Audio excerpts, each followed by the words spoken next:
As the room grows quiet, let your thoughts sail away.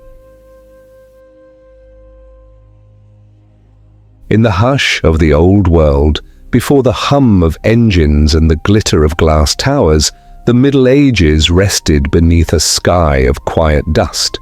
Candlelight trembled on stone walls, and the rhythm of life moved at the pace of footsteps echoing through narrow streets. In this slower world where the night stretched long and the wind spoke through the shutters, people sought comfort in order, in rhythm, in rule. Each law, no matter how peculiar, was a thread in the woven cloth of peace. One broken moment, a mishap, a quarrel, a restless crowd could bring forth a decree meant to still the noise.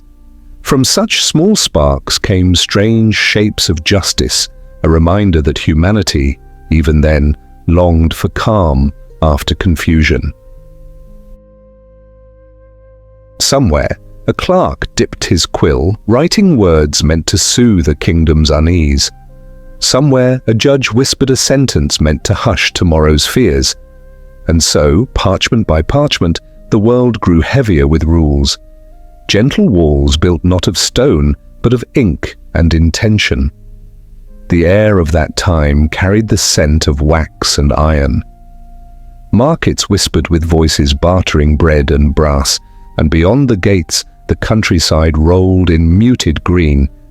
Yet within every village, every manor, someone was setting down a new law, as if order itself were a lullaby sung to keep the dark from stirring. A man had seen a goose in armor, and laughter became alarm. A rule was written. Another had stumbled through a feast with wine-heavy breath, and from his misstep came a line forbidding such folly again. A baker's innocent shape of dough brought whispers of insult, and from those whispers came another decree. Each event, so small in its own right, folded into the tapestry of governance, a strange harmony of fear and care, of chaos met with caution. These were not grand revolutions nor epic judgments, but quiet ripples of human nature, moments when people sought to calm the unpredictable with pen and parchment. The pages of history breathe softly with their memory. A monk closing his inkpot at dusk, a town crier reading new words to a sleepy crowd, bells chiming to signal curfew, and the streets falling silent once more. In that silence the laws lived, not as chains, but as gentle reminders that the world, even when imperfect, could be made still again. The Middle Ages, with all their odd decrees and tender absurdities, were not only about fear or control, they were about the fragile wish to hold peace in the palm of the hand, to write it down before it slipped away again into the night. Imagine drifting through time to an age of lanterns and ink, where the night smells faintly of parchment and rain. Horses breathe steam into the cold, and the moon rests like silver dust on tiled roofs. The world turns slowly here. Every sound lingers, every word carries weight. This is a realm of quiet rituals, where a candle's flame is a guide, and the rustle of robes replaces the rush of machines. In this soft half-light, rules are born like lullabies, one after another, to soothe the tremors of a restless age.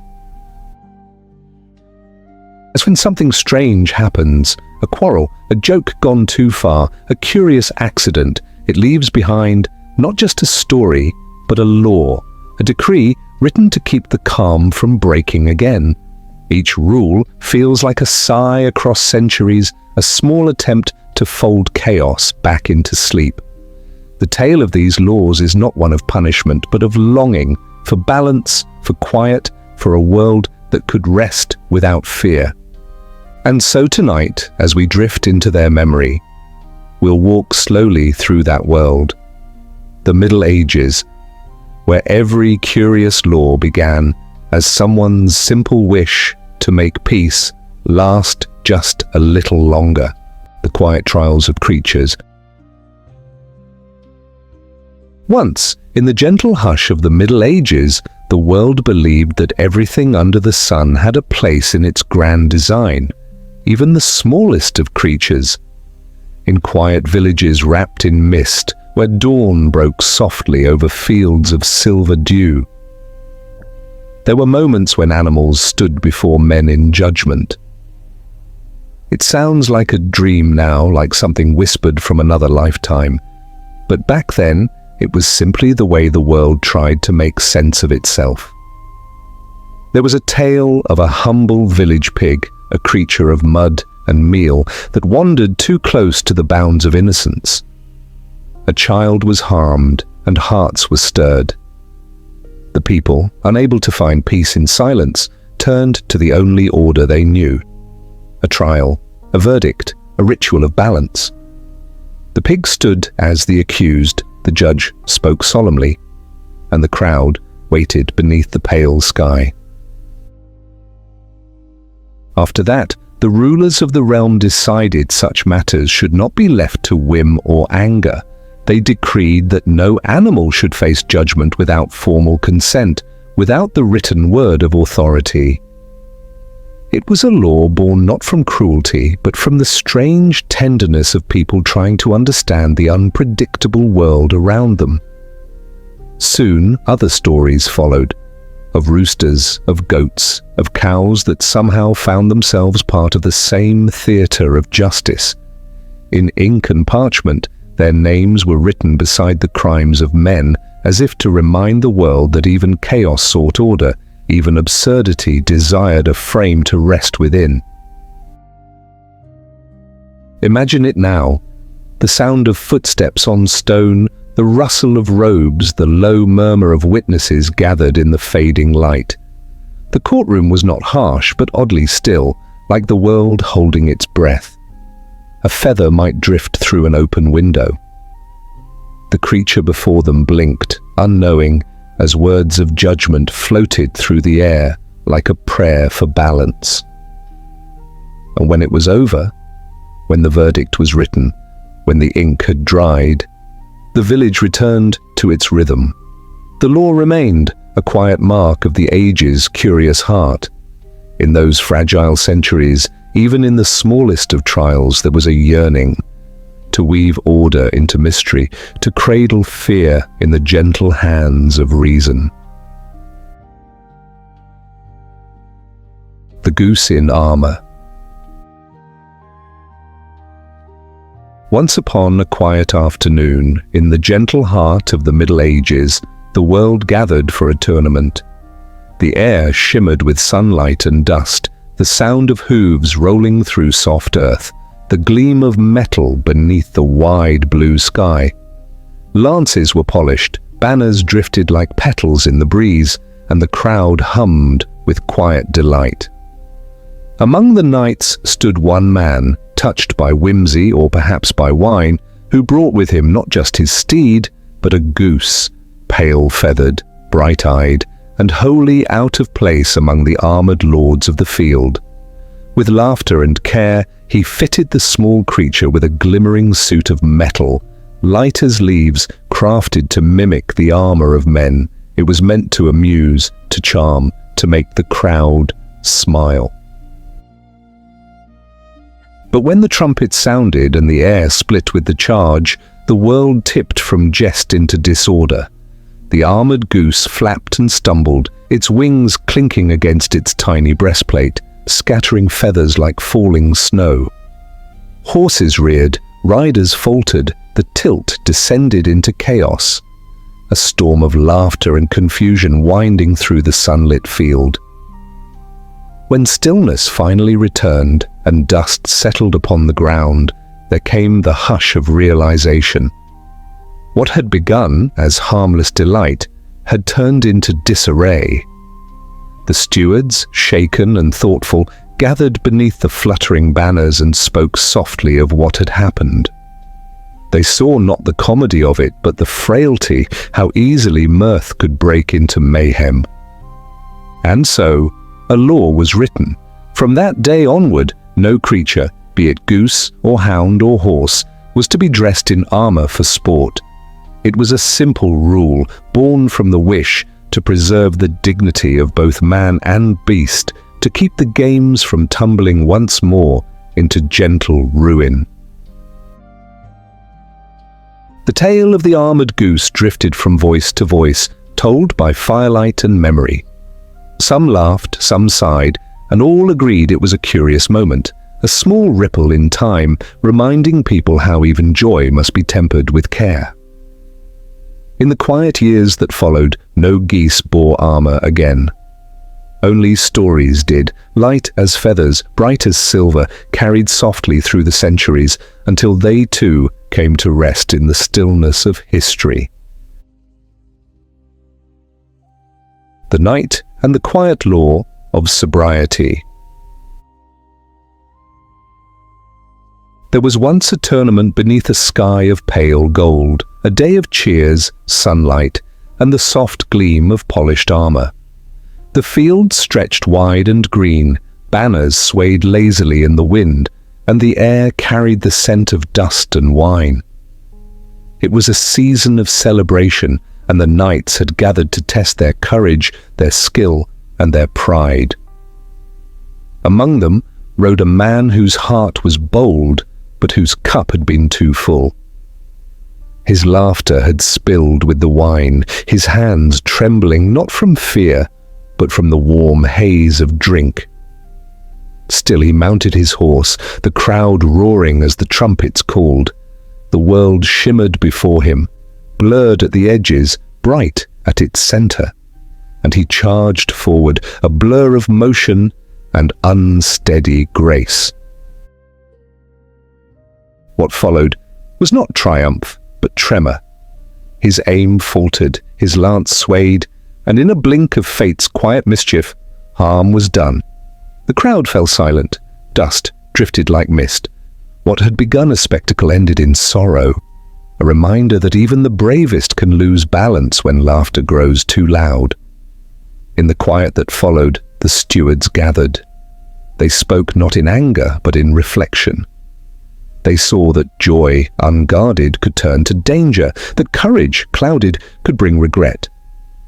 And so they wrote a rule, a gentle law of care, that no knight should ride, nor fight, nor tilt in sport while touched by the drink that dulls the hand and blurs the eye.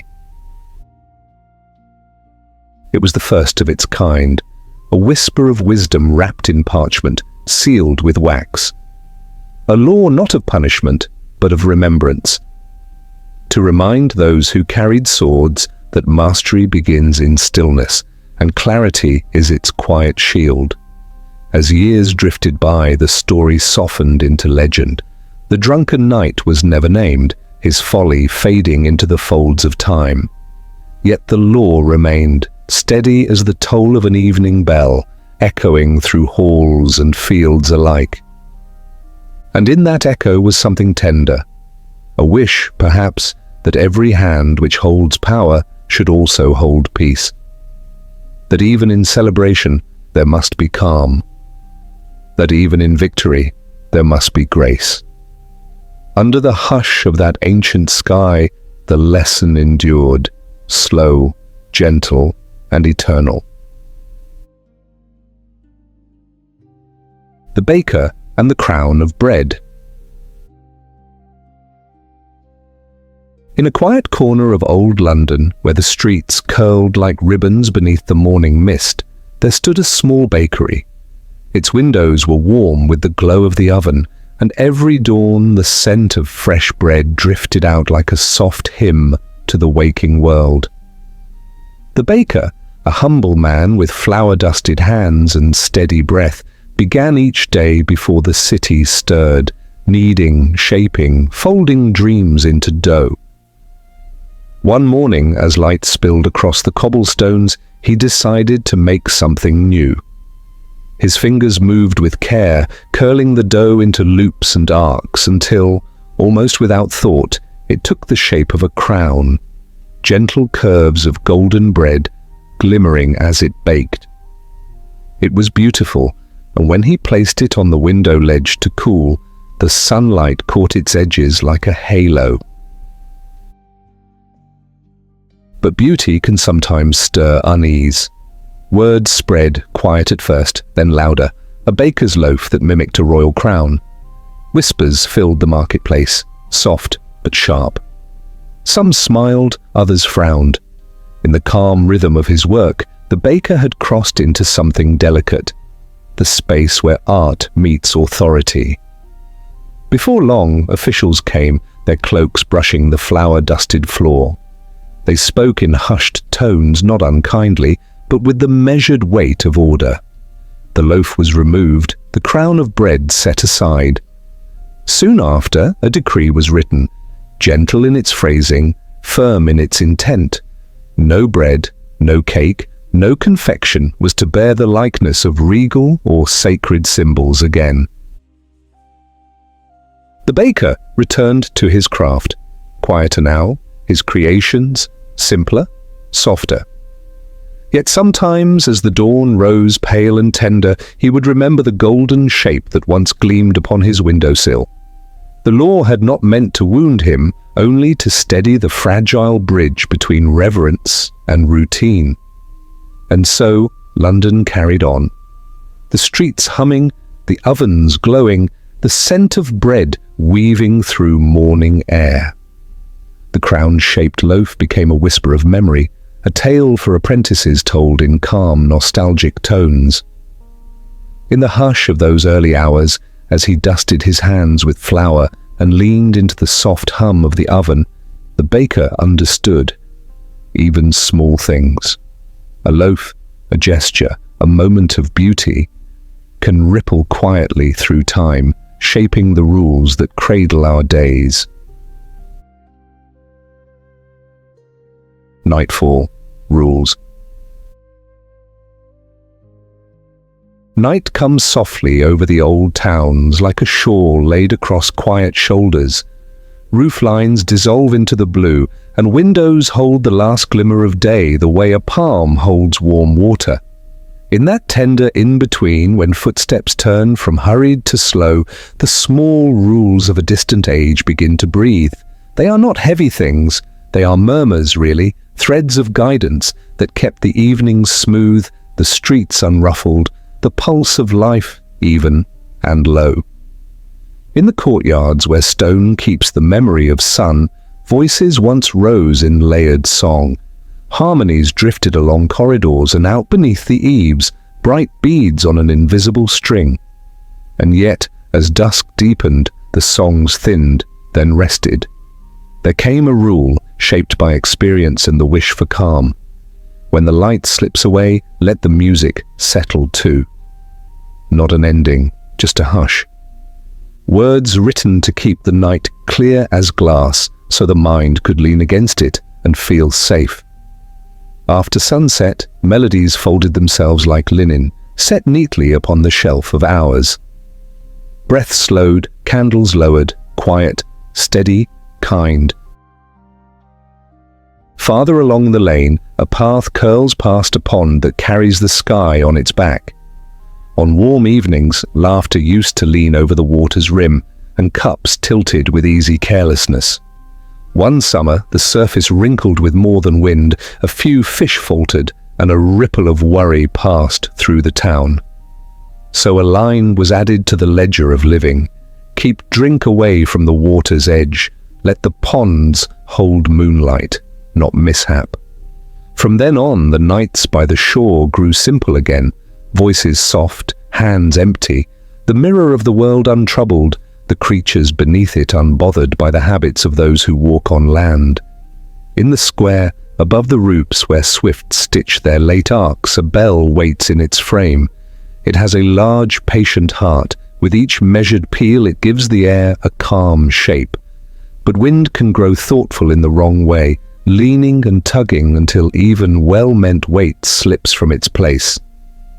There were storms once, and afterward a resolve, fasten what must stay.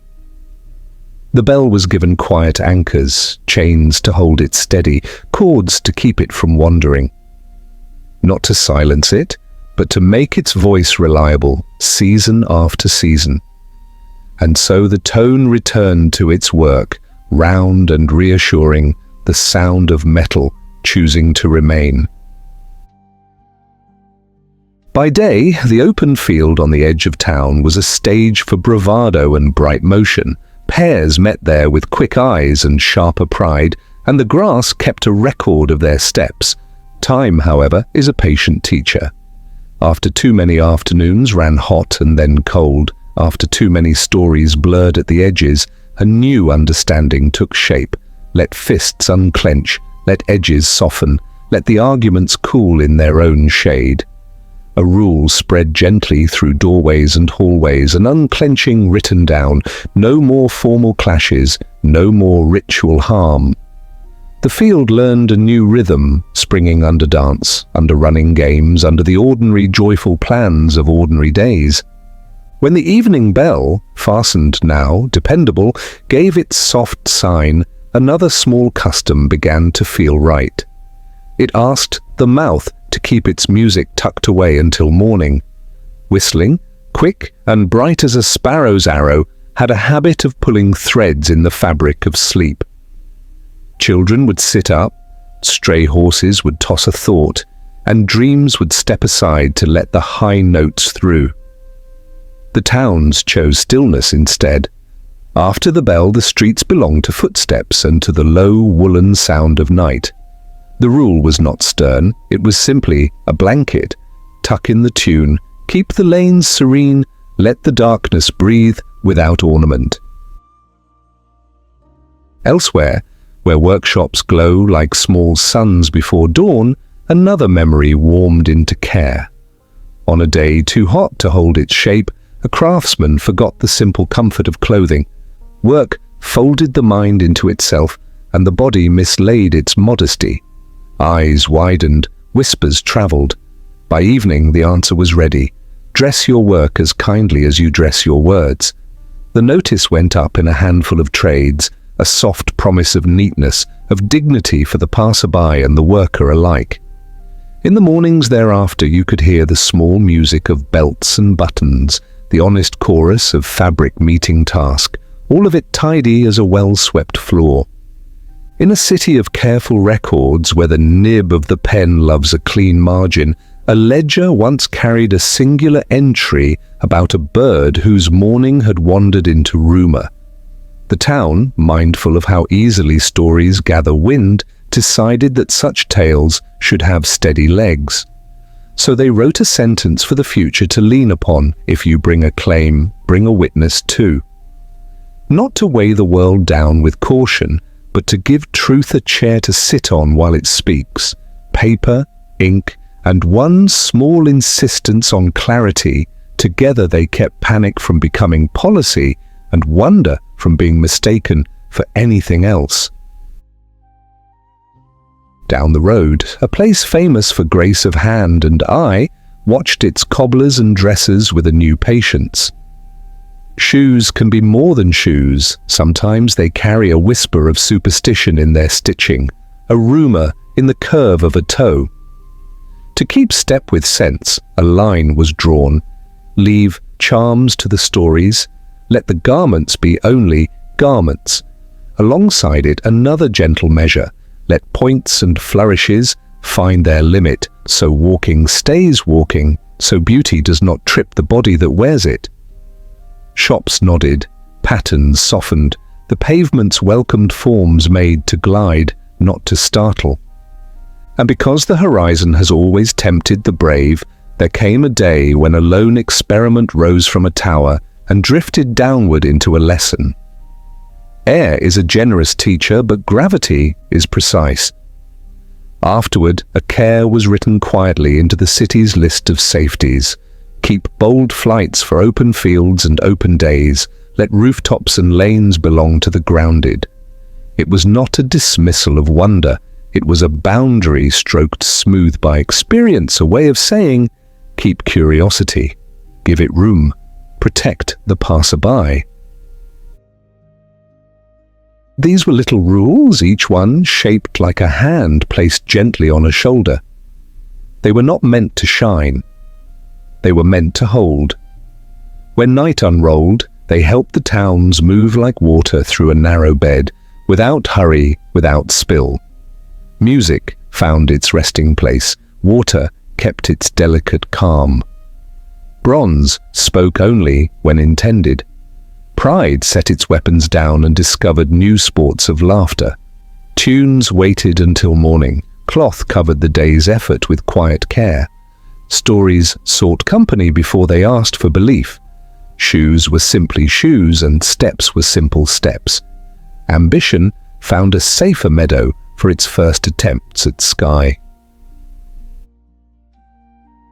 So if you listen long enough, you can hear how the old world learned to hum in a low key. The hum is not a law in itself, it is what appears when small rules do their work. Streets glide into evening, doors close softly, then open again. Sleep threads its way from window to window, a fine, even filament. And somewhere beneath the great patient dark, a page closes with a dry whisper. Another opens. The ink is not yet dry, but the thought is already calm. Keep the peace in little ways, and the great peace will come on its own, the way the tide finds the shore without being told. Whispers of order. Morning drifts in quietly, the way a sigh slips between dreams. The first light gathers at the edges of rooftops, slides down chimneys, and rests upon the cobblestones, still cool from night. London, Prague, Basel, Florence. The names are distant, but the hush is the same everywhere. It is the soft pulse of a world learning to live by rhythm, by care, by the gentle weight of rules written not to bind, but to steady. In a monastery perched upon a hill of moss and mist, the brothers wake before the sun has fully risen. They move through their chambers as though the air itself is sacred, robes brushing against stone, sandals whispering over the floor. The previous night's silence still lingers like a veil. They do not speak. They only breathe together. The rule of quiet after sunset has shaped their dreams. The echoes of their evening song still float like invisible birds high among the rafters, resting their wings. When they finally gather for morning chant, their voices rise not to break the silence, but to complete it. Each note folds into another with patient grace, like waves upon a sleeping shore. The rule that after dusk no song should fill the air was never meant to punish joy. It was written so that the night could breathe, so that the dark could cradle the weary. Now as dawn opens, the harmony returns, a slow uncoiling of sound, tender and bright. Beyond the cloister walls, life stirs by a still pond ringed with reeds. The water reflects the waking sky, and its surface holds both stillness and memory. Long ago, laughter used to spill across its banks, cups raised high in celebration, but once the joy overran its bounds. A careless feast, a few drops too many, and the pond turned troubled, fish floating like fallen leaves. The people mourned, not loudly but deeply, as if something precious had been misunderstood. From that grief, a rule was born: let no drink touch the water again. Keep the ponds clear for the moon, for reflection, for the simple shimmer of life. And so it has been kept. Now, when dusk arrives, those who walk by the pond bring no cups, only quiet steps. The frogs sing, the reeds bow, and the air smells of wet earth and forgiveness. Sometimes wisdom arrives like this, not from victory, but from regret, gently remembered. At the center of the town, the bell waits in its tower.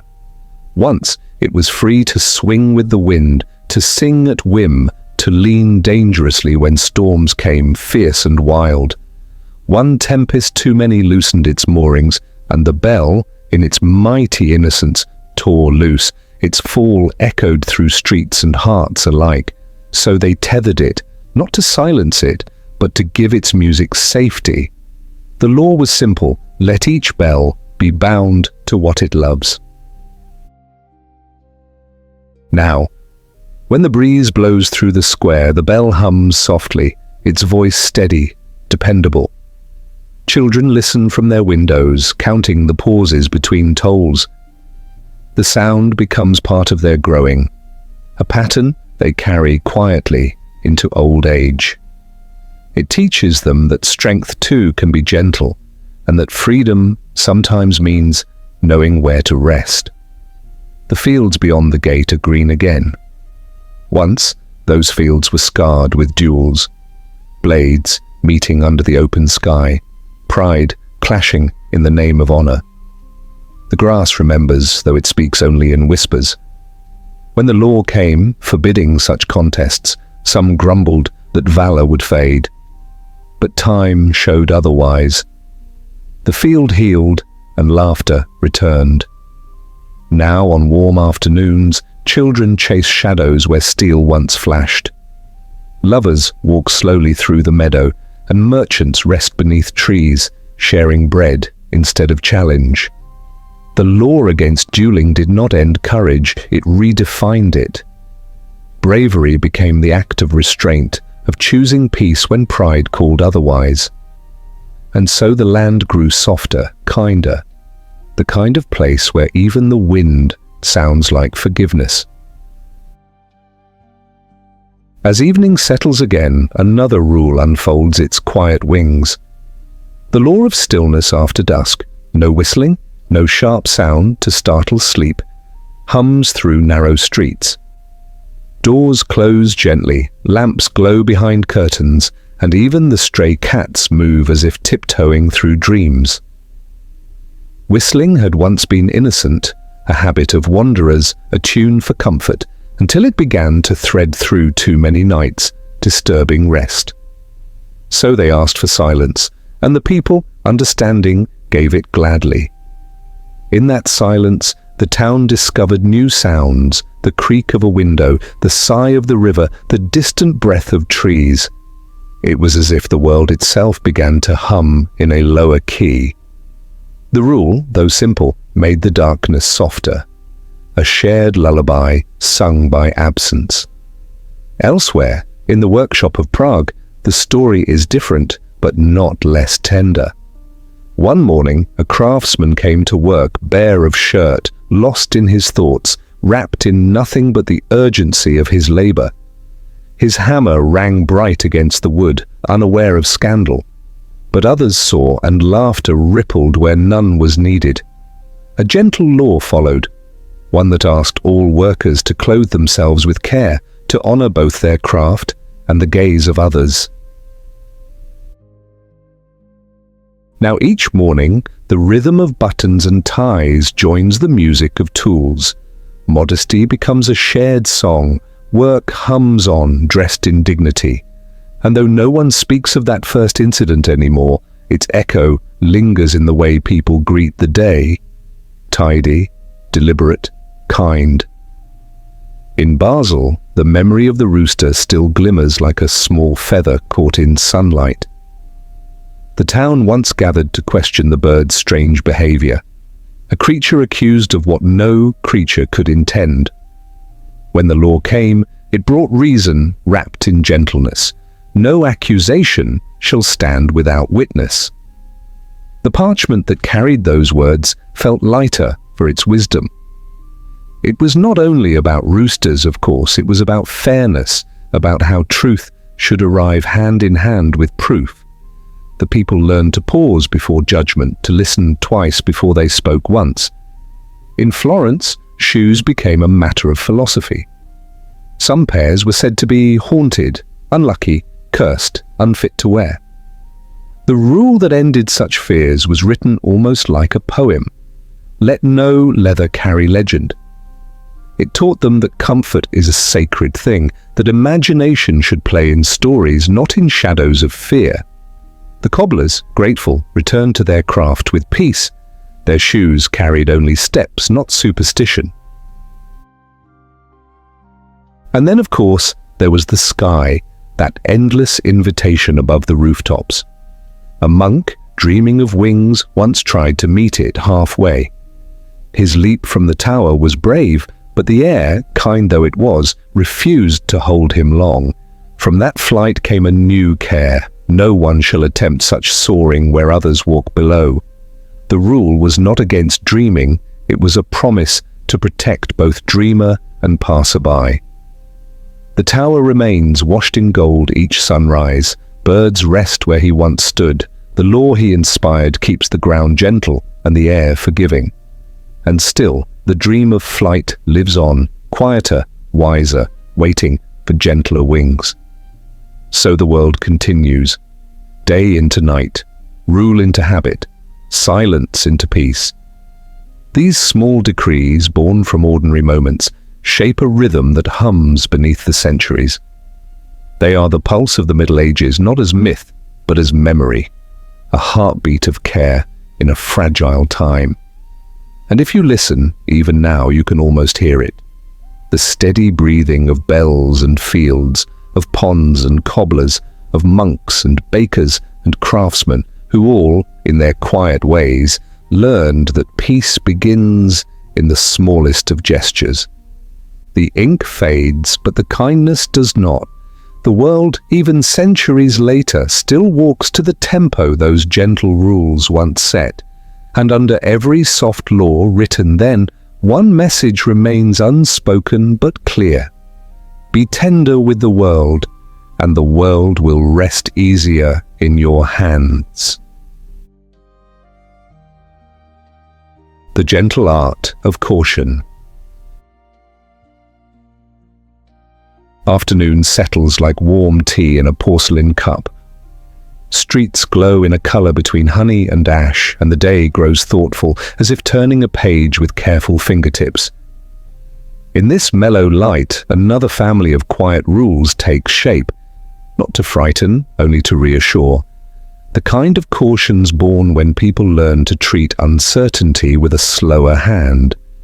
In kitchens where stone floors keep the days cool, the work of preparing meals becomes a ceremony of steadiness. Hands rinse herbs, test knives on threads of onion skin, and pull loaves from ovens with the patience of tides. Long ago there were murmurs of mishaps at tables, times when a dish made from good intentions carried a hidden trouble. And so a practice grew, the task of tasting, of checking, of pausing, before the platter leaves the wooden board. It is not suspicion, it is kindness in another shape. The promise that care has visited every cup and bowl. The tasters learn the language of steam and scent, of color and quiet heat, and they translate it into calm. Beside these kitchens, shelves of glass and clay hold small measures of leaf and bark, rind and root. The keepers of these jars work like librarians of the body, sorting remedies from rumors, naming each thing by its gentlest use. They make balms that cool, syrups that ease, tonics that encourage sleep to return to restless rooms. Where once there was haste, they write methods. Where once there was guesswork, they write notes. Walls gather chalk marks, reminders to dilute, to stir, to wait. And that too becomes a law. Let precision be a form of mercy. The town learns to trust procedures the way it trusts a familiar path at dusk. A softer etiquette arrives along with it. Pitchers are poured in a certain order, platters circle the table to the left, never in a tangle. Water rests in clear bowls, unclouded and plain. Metal cups are polished to mirror bright, so that nothing in them can hide. This choreography is simple enough to memorize and tender enough to turn into habit. It takes no effort to follow, yet it spares a dozen anxieties from ever bothering the door. Even the marketplace feels this slow, sweet carefulness. Stalls display fruit with stems intact and leaves unbruised. Spices lie in neat, low hills, like small constellations dusted across cloth. Sellers learn to speak of origins and seasons, where the pears were picked, which road a cask travelled, which well-watered the garden behind the bakery, and buyers listen, soothed by the map hidden inside the story. The rule is quiet but clear. Let transparency be the gentlest spice. When the sun leans west and roofs grow long shadows, a different kind of steadiness comes into view. The steadiness of people who stand, unblinking, between trouble and its chance. You can see them at gates and corridors, in courtyards and along colonnades. Their step is measured, their clothing is simple and sound, their tools are meant not to flourish but to reassure. They are guardians in the oldest sense, a presence that says, the threshold is noticed, your passage is not alone. They come from distant coasts and colder hills, from languages that fall on the ear like rain on slate. But belonging is a verb they practice well. They belong by service, by oath, by the quiet repetition of turning up where they are needed most.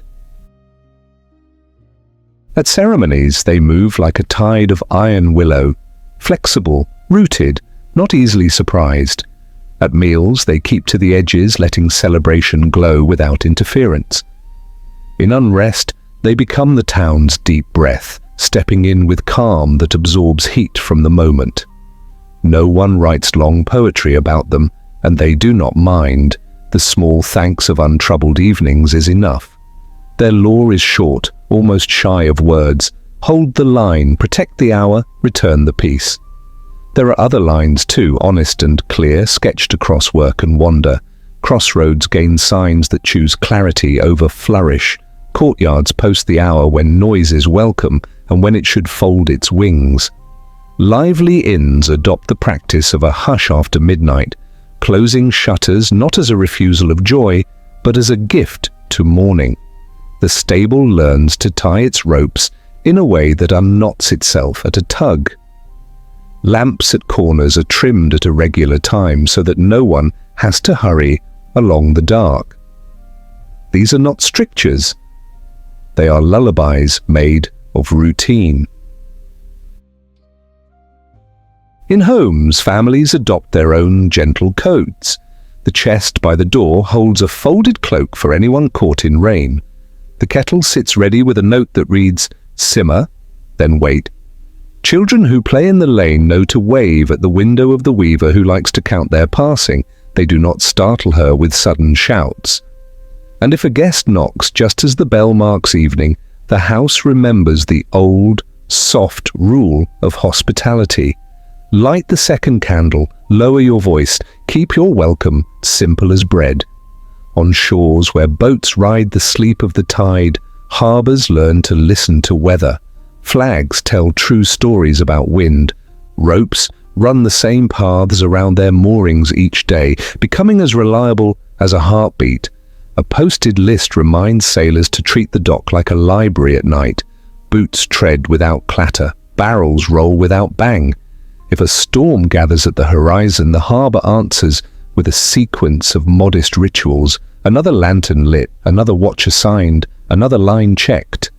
The rules are only choreography, but the performance is comfort itself. Now and then, the towns look back at what they have become. Not grand cities with sharp, proud profiles, but places tempered by 1,000 small compass points. They remember the early missteps that quietly shaped them. A careless shout by water, a jangling bell in a gale, a boast that turned too brisk in a field. From those moments came whispers written into custom, and custom grew up to be character. The people moved through their days like leaves in a current, each guided by its own rhythm yet held by the same stream. At the hour when clouds blush and dusk arrives unannounced, a final sweep of the day's care begins. "Close the shutters with 2 breaths, not 1, says a scrawl above a sill. "Stack the bowls mouth to mouth so they sleep together," says another beside a shelf. The broom makes wide, slow arcs like sentences that know how to end. From the tower, the anchored bell keeps its brief promise, 2 notes, not 3. and the square exhale is heard in every window. A place can have gratitude, and you can feel it here. The cobbles grateful to footsteps that don't hurry. The waters grateful to the empty hands. The sky grateful to wings that choose open fields. There are travelers who arrive, drawn by tales of serenity that are never told loudly. They leave, after a few nights, softer than they came.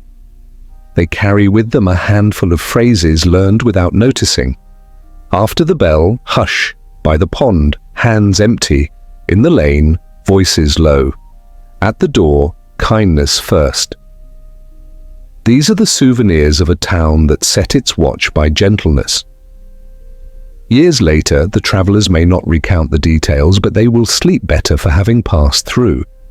When the moon lifts itself like a slow coin from the pocket of the horizon, a last law, the quietest of all, completes the circle.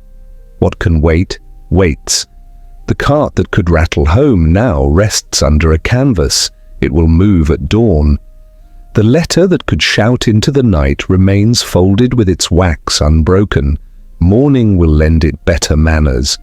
The conversation that could stir a house into wakefulness is left to steep in silence until sunlight can sweeten it. Patience replaces urgency the way a tide replaces footprints, not as erasure, but as a clean beginning. And so the town sleeps, not because it is forced, but because it is invited. Sleep comes on the arm of predictability, wearing the perfume of small, kindly rules.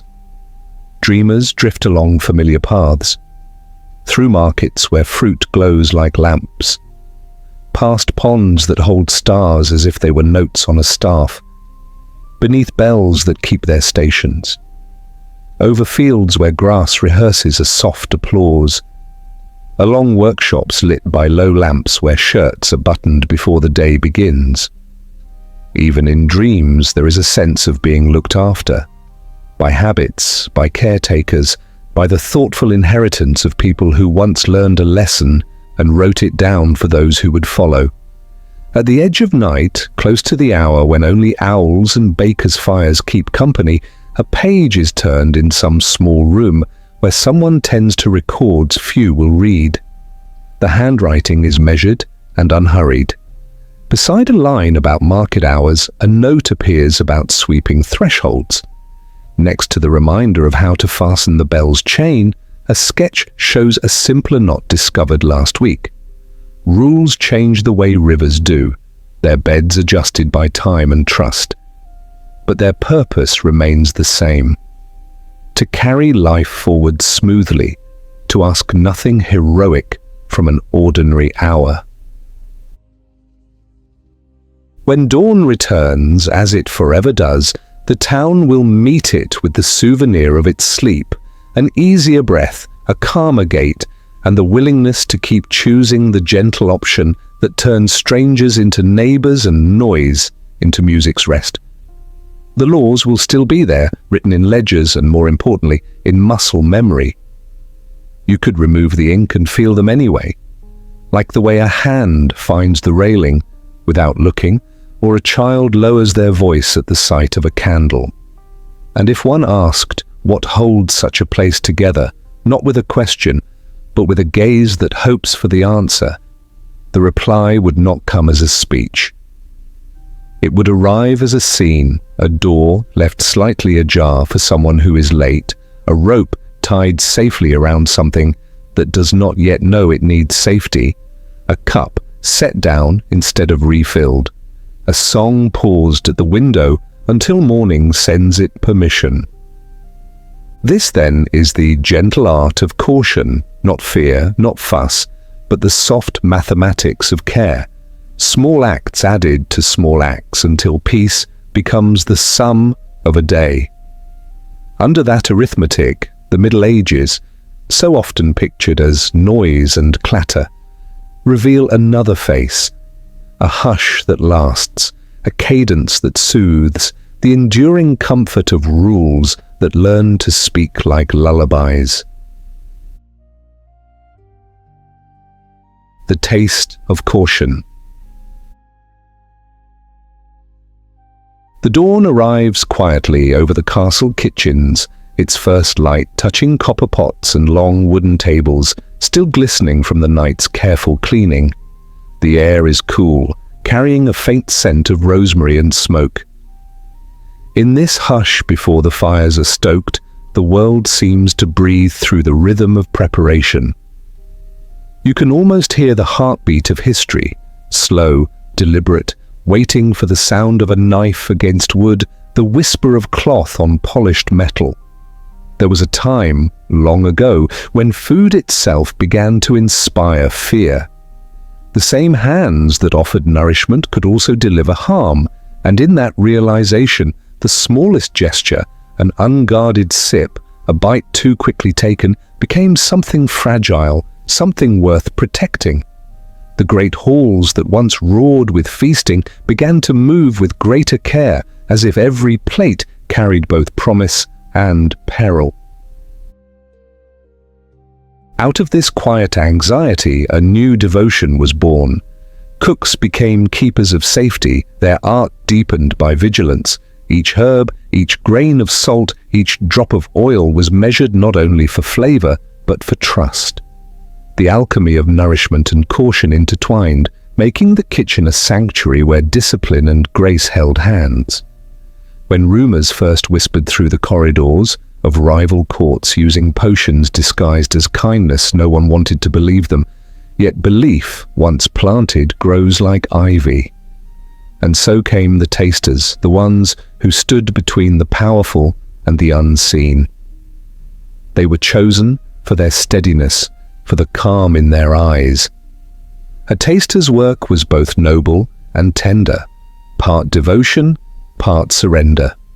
To taste was to trust the hand of another, to lend one's senses to the service of a larger peace. They would lift a spoon, turn it gently beneath the light, and bring it to their lips in silence. No one spoke as they swallowed. For a heartbeat, the world seemed to wait with them.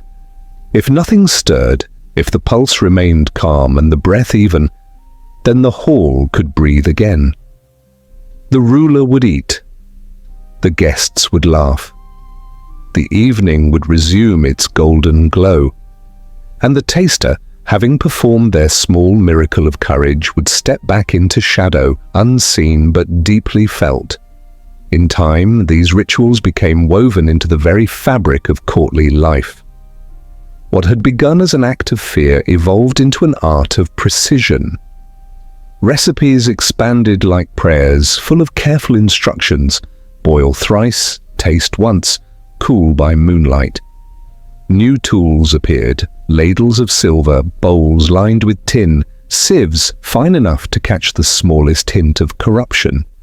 Kitchens grew into laboratories of devotion where cooks learned to listen not only to flavor, but to the quiet chemistry of safety. And with every precaution came new beauty. Dishes turned elaborate not out of vanity but out of mindfulness, layers of pastry sealed against the air, sauces stirred for hours until they revealed their true nature, wines poured through cloth to filter away doubt. Even the colors of food seemed to change, greens gentler, golds deeper, reds more honest.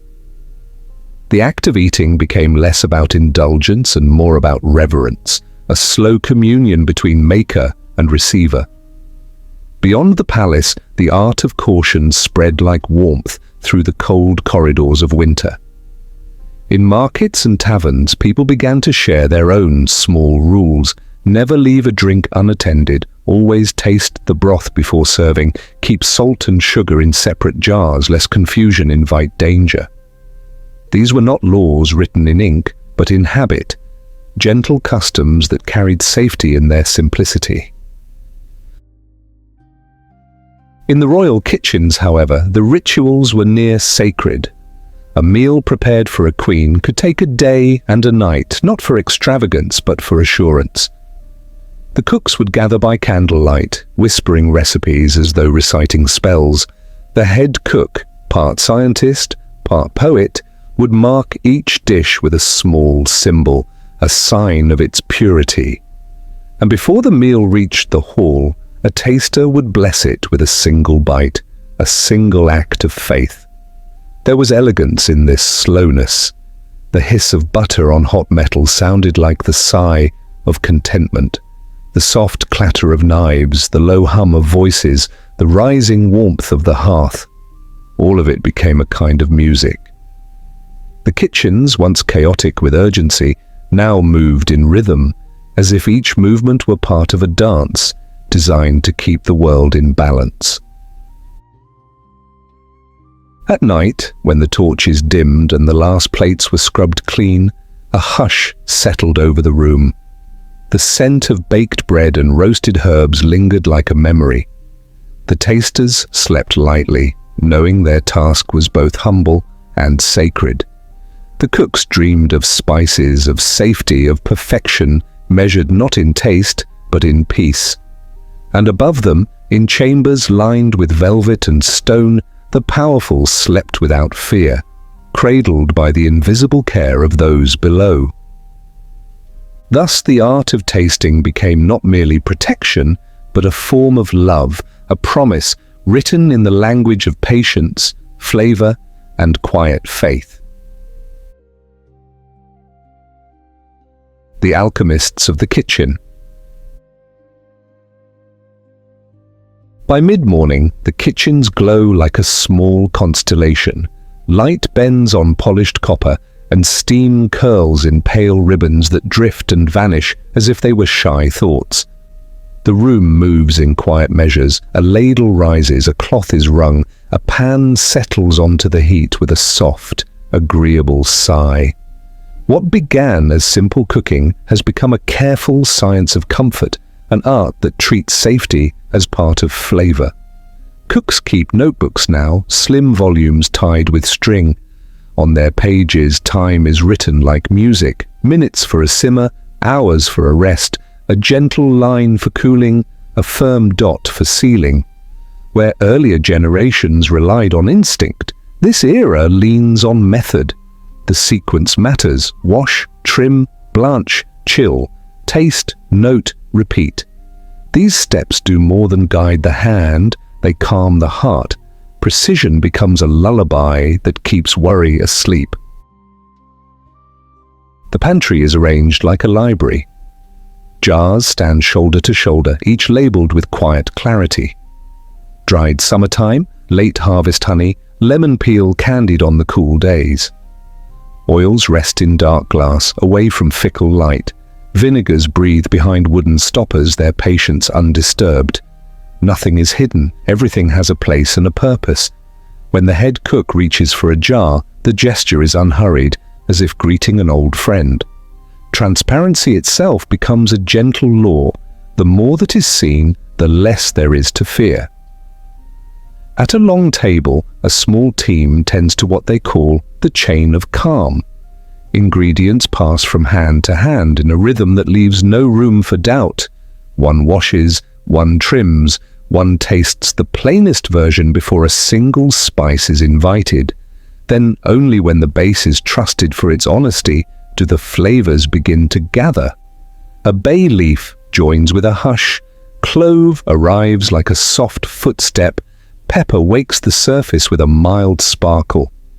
Between each addition there is stillness, a moment to listen to the pot as if it were telling its own story.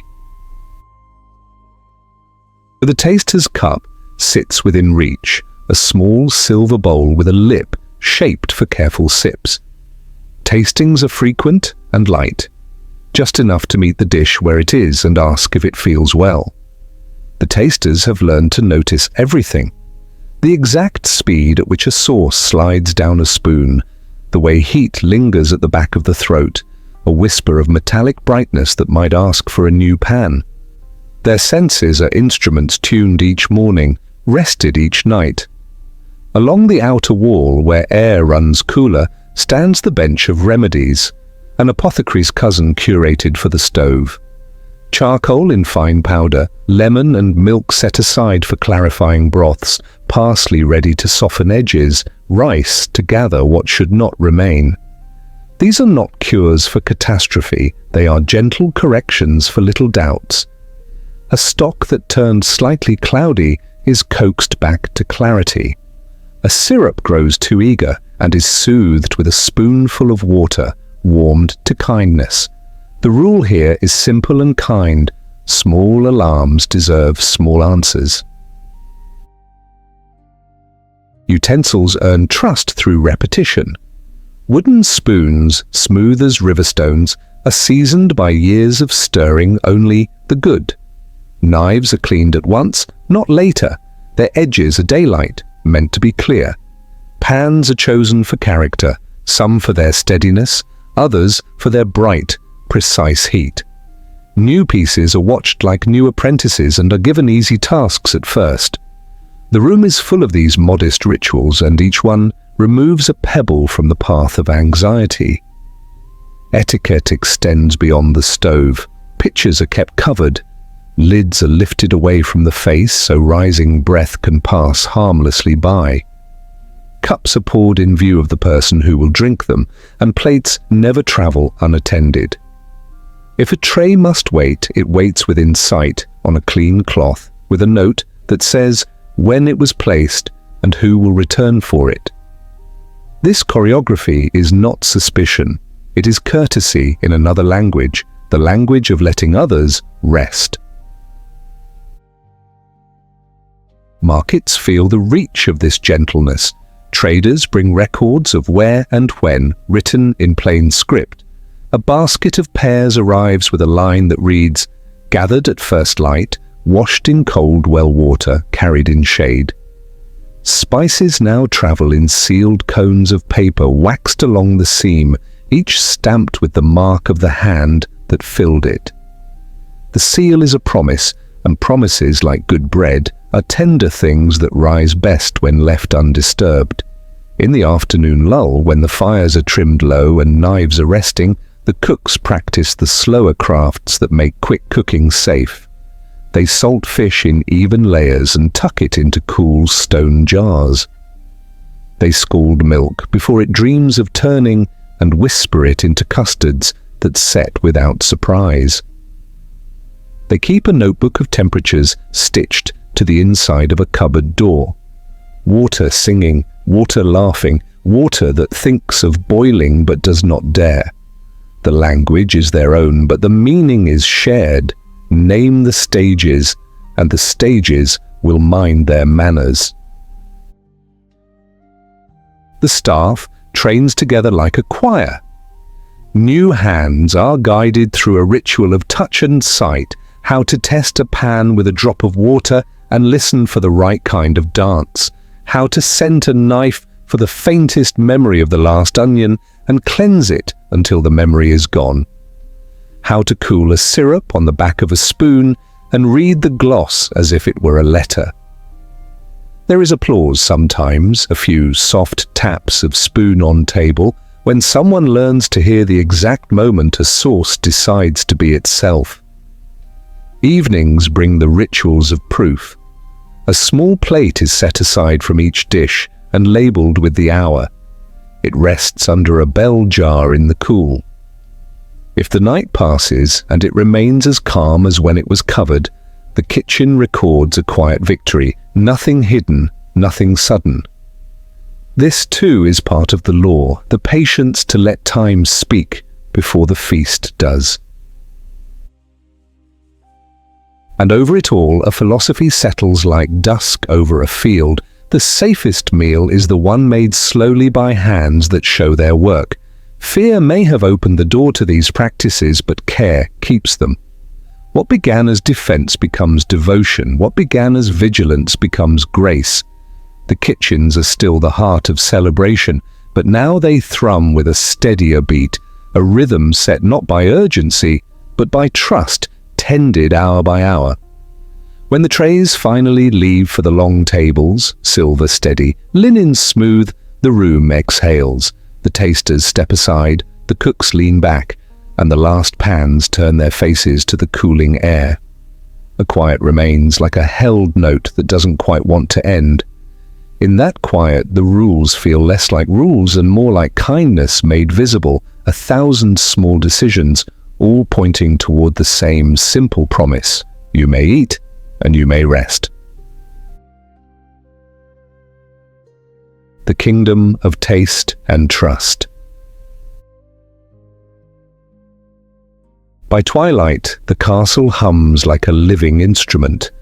In the grand hall above the kitchens, chandeliers flicker, scattering tiny suns across goblets of wine and bowls of golden broth.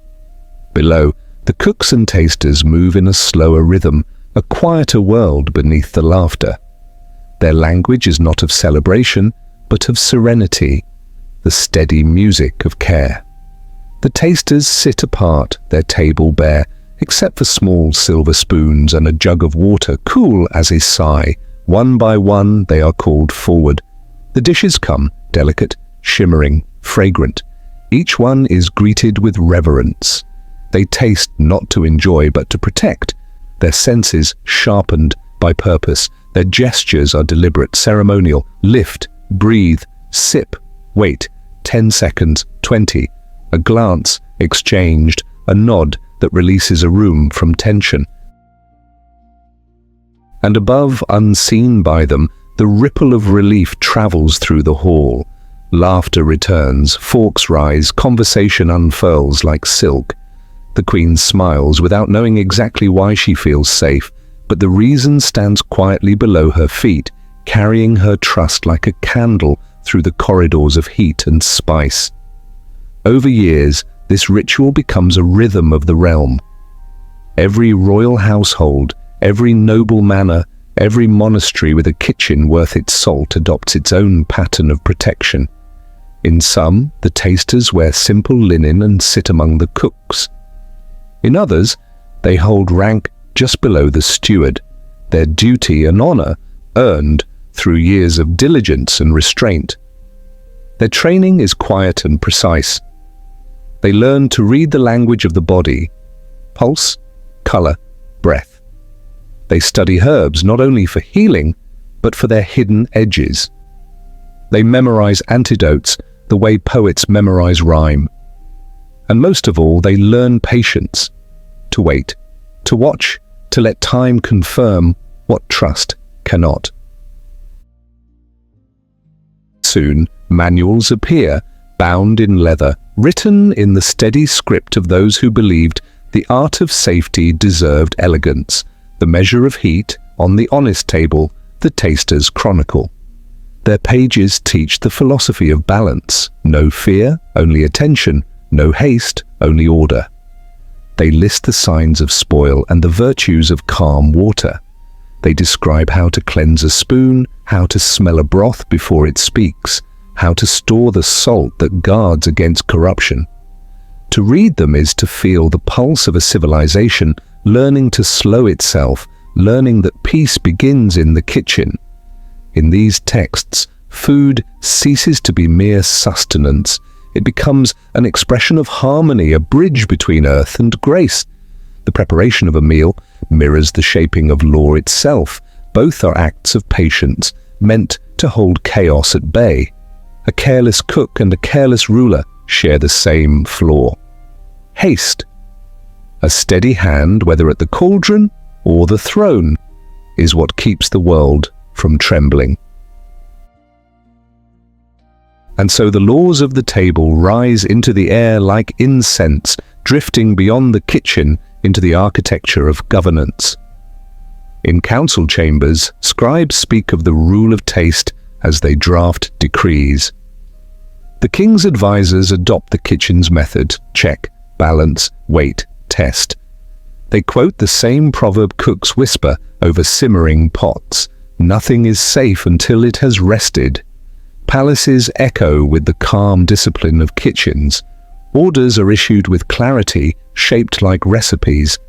Gather your counsel, weigh each word, stir gently before declaring. The kingdom learns to live as the tasters do, wary, not fearful, alert, not suspicious. The art of prevention spreads through the bloodstream of power. Beyond the walls, common folk imitate the same balance. Farmers test new seeds before trusting them to a whole field. Apothecaries blend in pairs, one grinding, one watching. Even bakers in small towns hang little notes near their ovens. Taste before you trust. It is not paranoia, it is reverence, a quiet belief that the world is fragile and must be approached with tenderness. At night, the tasters walk home through lanes that smell of baked apples and rain. The stars above them shimmer faintly through chimney smoke. Their steps are slow, not from exhaustion, but from contentment. The kind that follows work well done, the satisfaction of knowing that invisible goodness has been kept alive another day. Their shadows fall long on the stones, mingling with the faint melody of a lute somewhere in the distance. They are seldom praised by name. History remembers kings and queens, not those who tasted first. Yet their legacy outlasts royal banquets. In the centuries that follow, their caution becomes culture. From their practice come the first guilds of inspection, the earliest ideas of cleanliness, the first recorded measures of proportion. The word safety begins to mean more than survival. It becomes another form of beauty. Beauty that lives in steadiness, in care, in the small, unseen effort to keep harm at bay. In the hush between night and dawn, when the castle sleeps and the embers in the hearth whisper their last warmth, a single scribe remains awake. He writes in small, neat lines. The art of tasting is the art of ruling oneself. He closes his book, blows out the candle, and in the dark, the kitchen breathes. A vast, gentle creature that has fed the kingdom not only with food, but with faith. The Palace of Calm and Flame. Night deepens across the land, folding softly over towers and fields alike. Within the castle walls, the final embers glow inside the hearths, painting slow-moving halos across the stones. The kitchens rest, their tables wiped clean, their knives sheathed in silence. The scent of time still lingers in the air, faint but kind. A memory of work done carefully, of heat turned gentle. The kingdom above these quiet rooms has learned something precious from its kitchens. Caution, once a word whispered in fear, has become a virtue shaped by grace. To eat without worry, to rule without haste, to live without suddenness. These are now the signs of wisdom. Each law passed in the court bears the echo of the cook's measured hand, each decision the weight of the taster's pause. It is as if the whole realm has learned to breathe between its own heartbeats. The guards who patrol the halls notice it too, how peace moves differently now.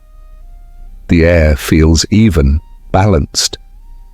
The rush of old days when power cracked like thunder has softened into something like rain. Doors open without alarm, and laughter when it comes lands lightly, as though the very air were cushioning it. Even disputes in the court are quieter. Voices rise, yes, but not to break, only to bend, to shape. And often, when tempers waver, someone recalls the saying passed down from the kitchens, "Taste before you trust." The phrase has become more than a proverb, it is a rhythm for living.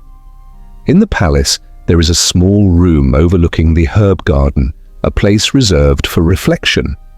Here, rulers come not to command, but to listen. They watch how the cooks prune mint, how the gardeners water basil with steady hands, how bees linger in lavender without haste. These are small lessons in sovereignty, patience, observation, respect. The same virtues that keep food pure now govern the heart. To rule a kingdom, they learn, is not to control, but to care. The same way a fire is tended, not conquered. The records show how the art of food safety becomes policy, its roots winding through every layer of royal order.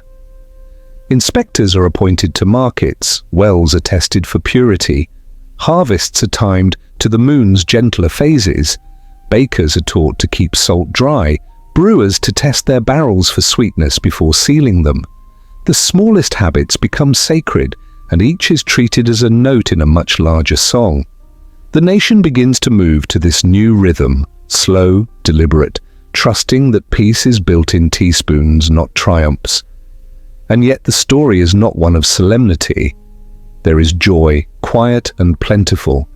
The act of eating safely turns into a celebration of life itself. Festivals emerge where the taster leads the first bite in a gentle ceremony of gratitude.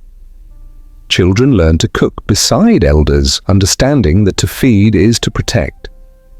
Markets bloom with color and care, woven baskets of fruit, bottles sealed in wax, bread scored in patterns that promise purity. The people come to see beauty not in abundance, but in assurance. The calm certainty that what they take into their bodies is honest and kind becomes its own kind of sweetness. In the evenings, as the kingdom's lights dim one by one, the cooks gather not to labor but to tell stories. They speak of the early days of fear, of accidents, of the long learning. They remember the first tasters and their silent courage, the first recipes written in careful ink, the first rule that asked them to slow down. They laugh softly at the memory of superstition, of silver spoons tested for color changes, of cats kept near for good luck, and they smile at how far sense has carried them. Around them, pots gleam dully in the candlelight, their surfaces marked by time, but proud of it. One old cook, her hair white as flour, speaks above the murmurs. Every meal, she says, is a promise, a quiet treaty between hands and hearts. And the room agrees, not with applause, but with silence, that kind of silence that feels like shared warmth. They know now that their art has become larger than hunger. It has become a kind of peacekeeping, a defense not with weapons, but with gentleness. Outside, the world turns under stars. The ponds are still, reflecting constellations that look almost like spilled salt. From a high tower, the bell gives its hour in tones so soft they seem to fall into the water below. Somewhere, a baker wakes early, his oven already murmuring. A taster stretches, ready to greet another dawn of quiet duty. In the first light, the scent of safety itself rises. Bread, warm and true. As centuries drift, the rules remain, even as their language changes. They travel from scrolls to books, from lips to law. They become customs that survive empires, whispers that outlast crowns. Long after the palaces crumble and the markets find new names, people still remember to taste before they trust, to pause before they act, to prepare with care and patience. These gestures, born from fear, mature into wisdom, into kindness itself. In the grand measure of time, what began as protection against poison becomes a philosophy of peace. The cooks and tasters, once guardians of the body, become quiet teachers of the spirit. Their legacy moves invisibly through history. In every careful meal, in every deliberate breath, in every kindness offered without demand. Theirs was not a revolution, but a rhythm, one that taught the world how to be gentle without being weak, watchful without being afraid. And so, as night sighs its last and dawn begins again, as light returns to the copper pots and settles on the clean tables, the kingdom stirs awake. It stretches, untroubled. It knows that in its smallest gestures, the measured stir, the careful sip, the pause before serving, lives the secret of its peace. The fire rekindles, the pans sing. The world, steady in its breathing, begins another day of care. The northern tide. Far in the hush of northern evenings, where the sea wears a shawl of mist and pine shadows lean across water like long, soft fingers, a people learn to move with oars as steady as a heartbeat. Their boats, slender as thoughts, strong as promises, glided over black rivers and cold fjords, carrying men who knew the grammar of wind and ice. These travelers were not noisy. They spoke in low voices, saving their breath for rowing, saving their strength for weather. Salt dried in their beards, starlight nested in their hair. They listened to the tide until it sounded like memory. When dawn found them, the world was pale and clean. Frost wrote delicate letters on the gunnels, gulls traced slow circles above the wake. In this quiet, the northern men learned patience, the patience to wait for the right wind, the patience to mend a line fiber by fiber, the patience to cross a bay by listening to the sound the keel made when it kissed the water. They carried axes that were not only tools but companions, edges kept honest by stone and time, handles polished by hand and weather. An axe could cut timber, shape a keel, split a knot of driftwood, and, when the hour turned to trial, guard a life. It was a simple, faithful object, and for that reason, it suited them. As seasons unraveled, green to gold, gold to grey, they began to hear a name that sounded like a bell from far away, a city of marble and light, older than their grandfathers' grandfathers, a place where gates shone and domes lifted like moons.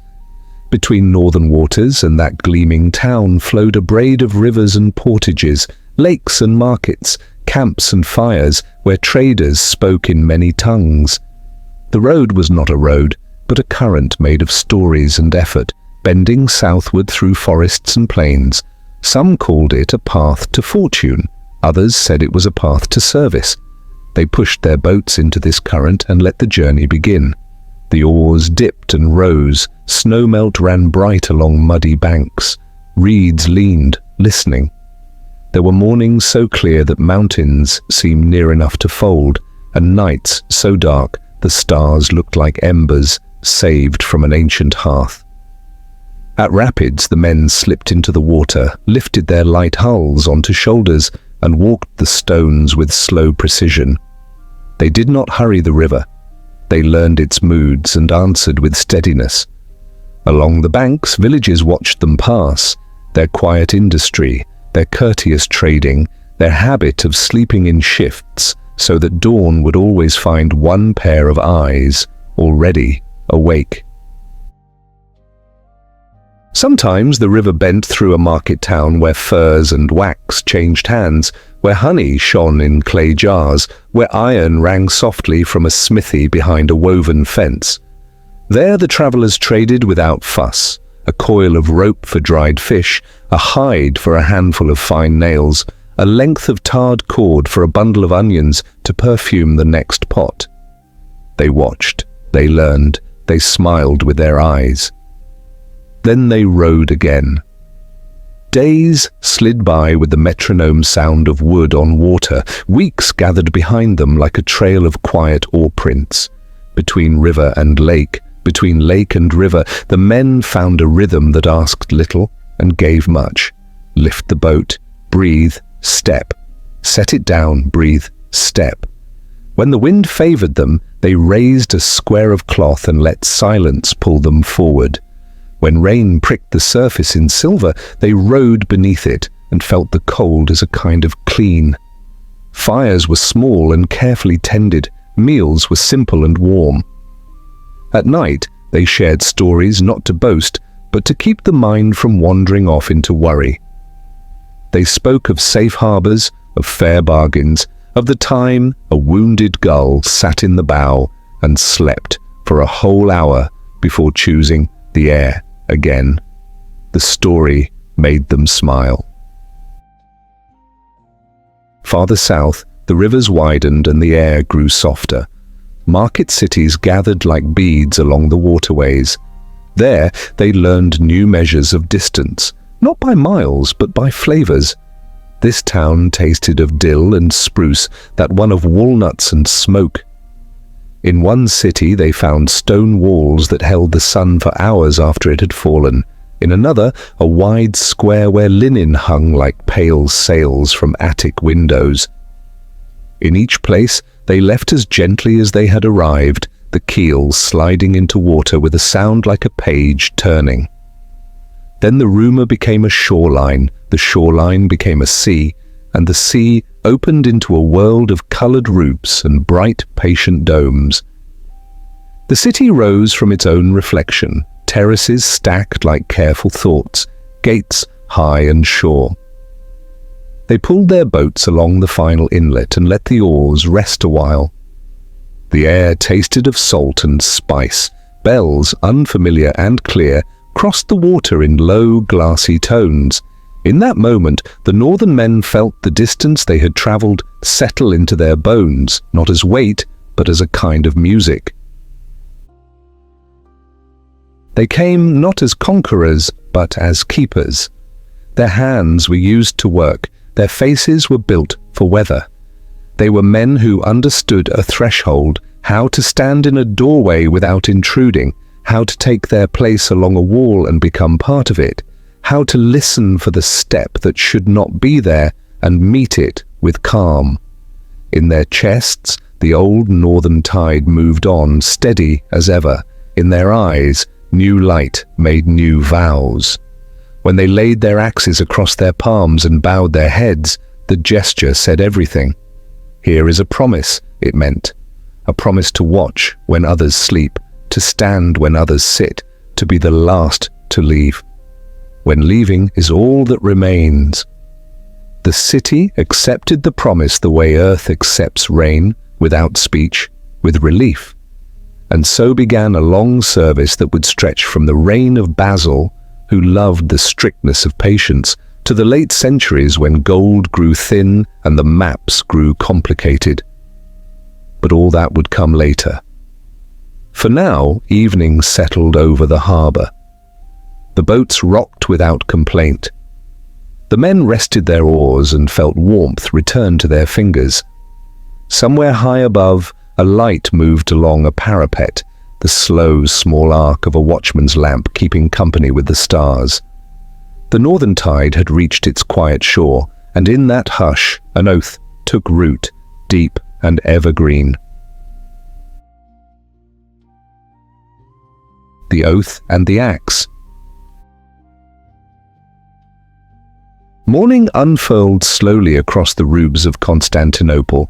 The city woke not with alarm, but with music. Gulls wheeling, merchants calling softly, fountains murmuring over marble lips.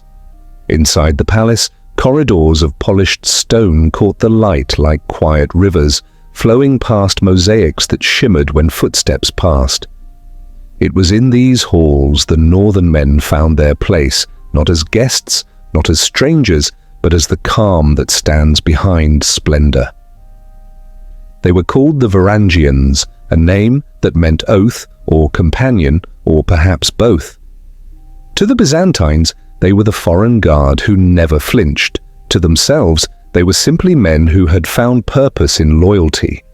They carried axes taller than some men's shoulders. Weapons so balanced they moved like extensions of breath.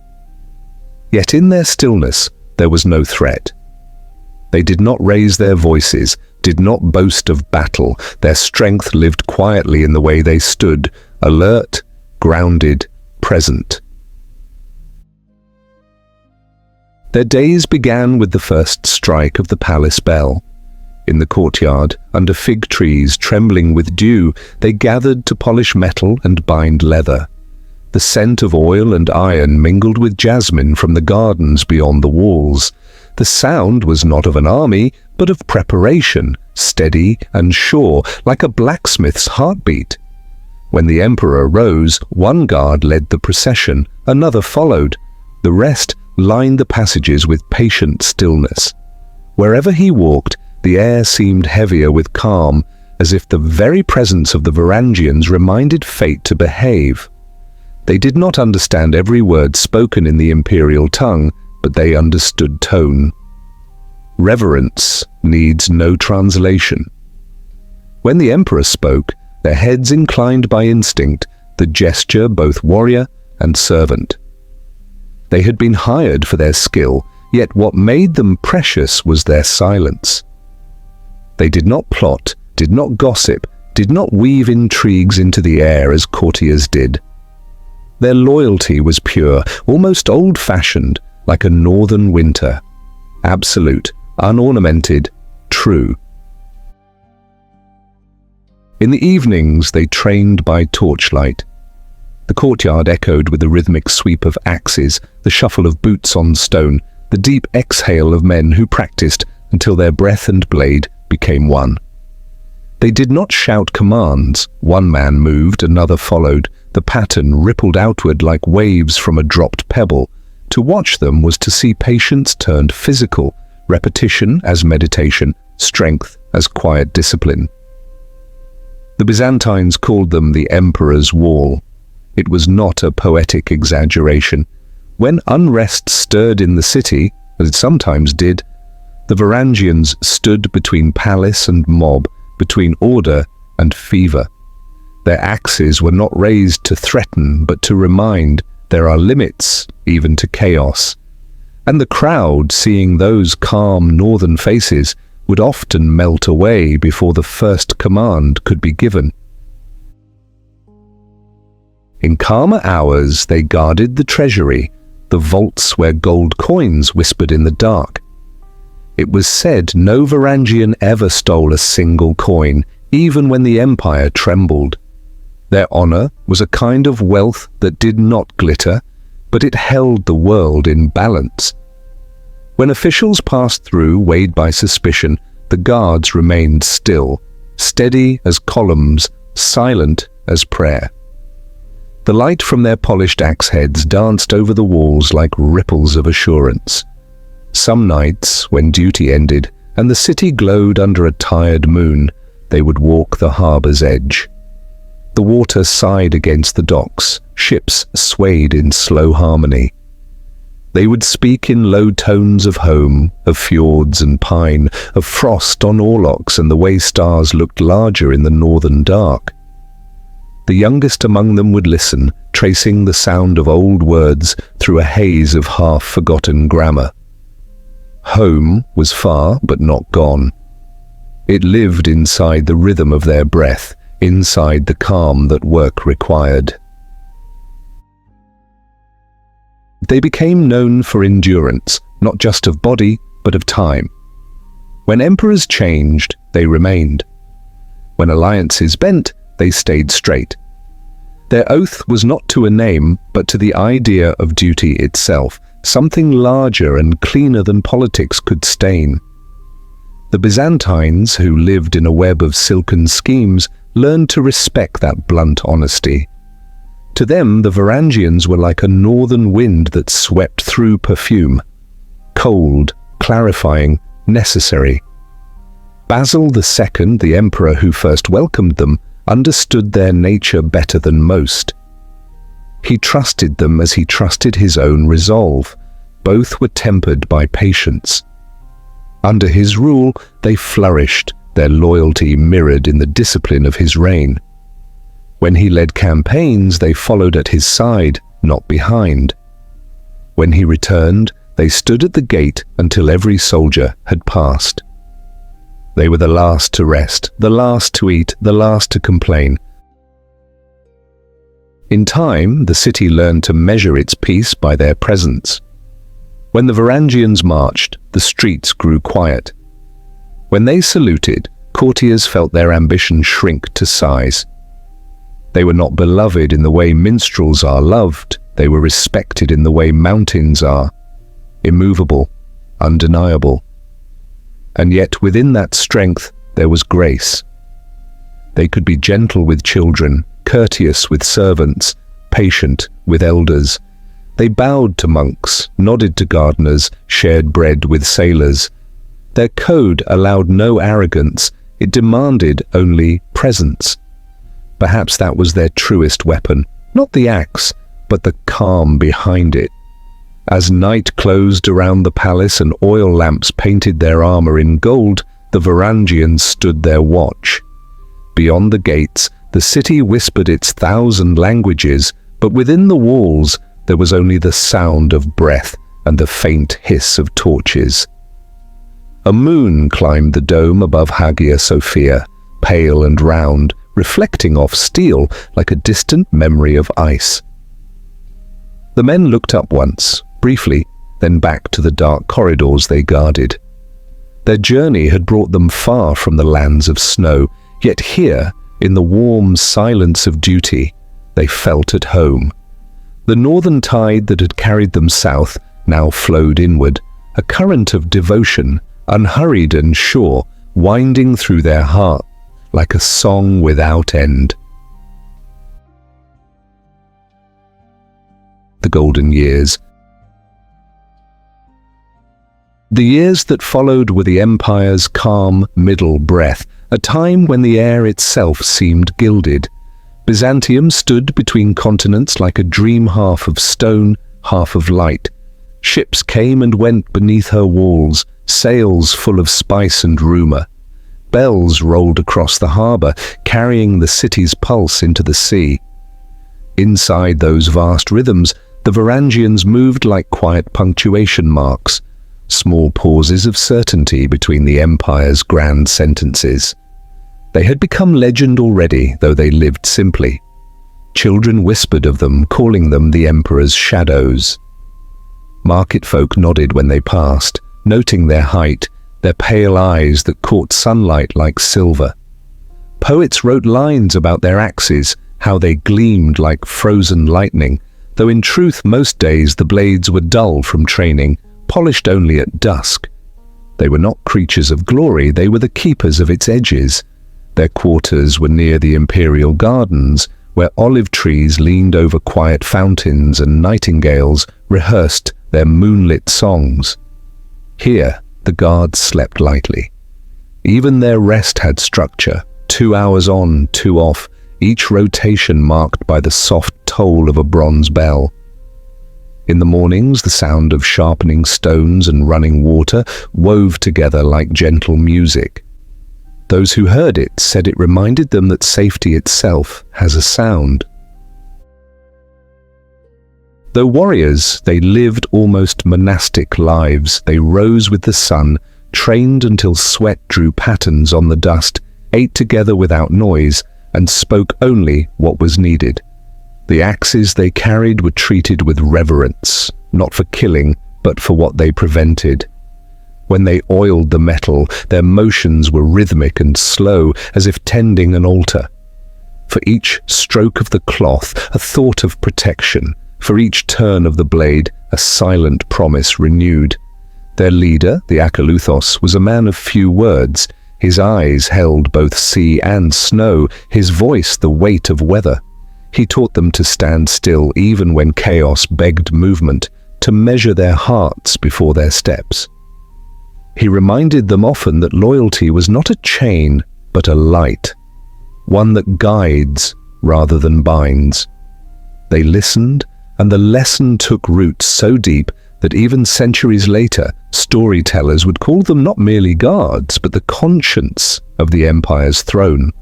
On festival days, when the Emperor processed through the great palace toward the cathedral, the Varangians lined the marble corridors.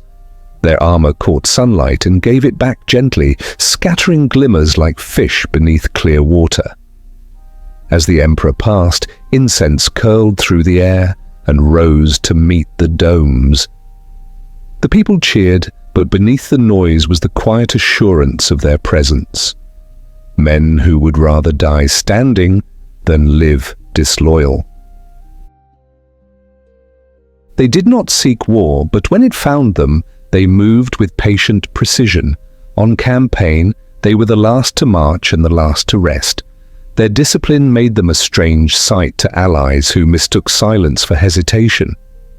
Yet, in the press of battle, their calm became storm. The axes fell in sweeping arcs, wide and sure, not furious but inevitable.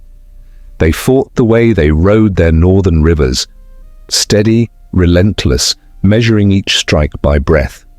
Stories grew around them like ivy.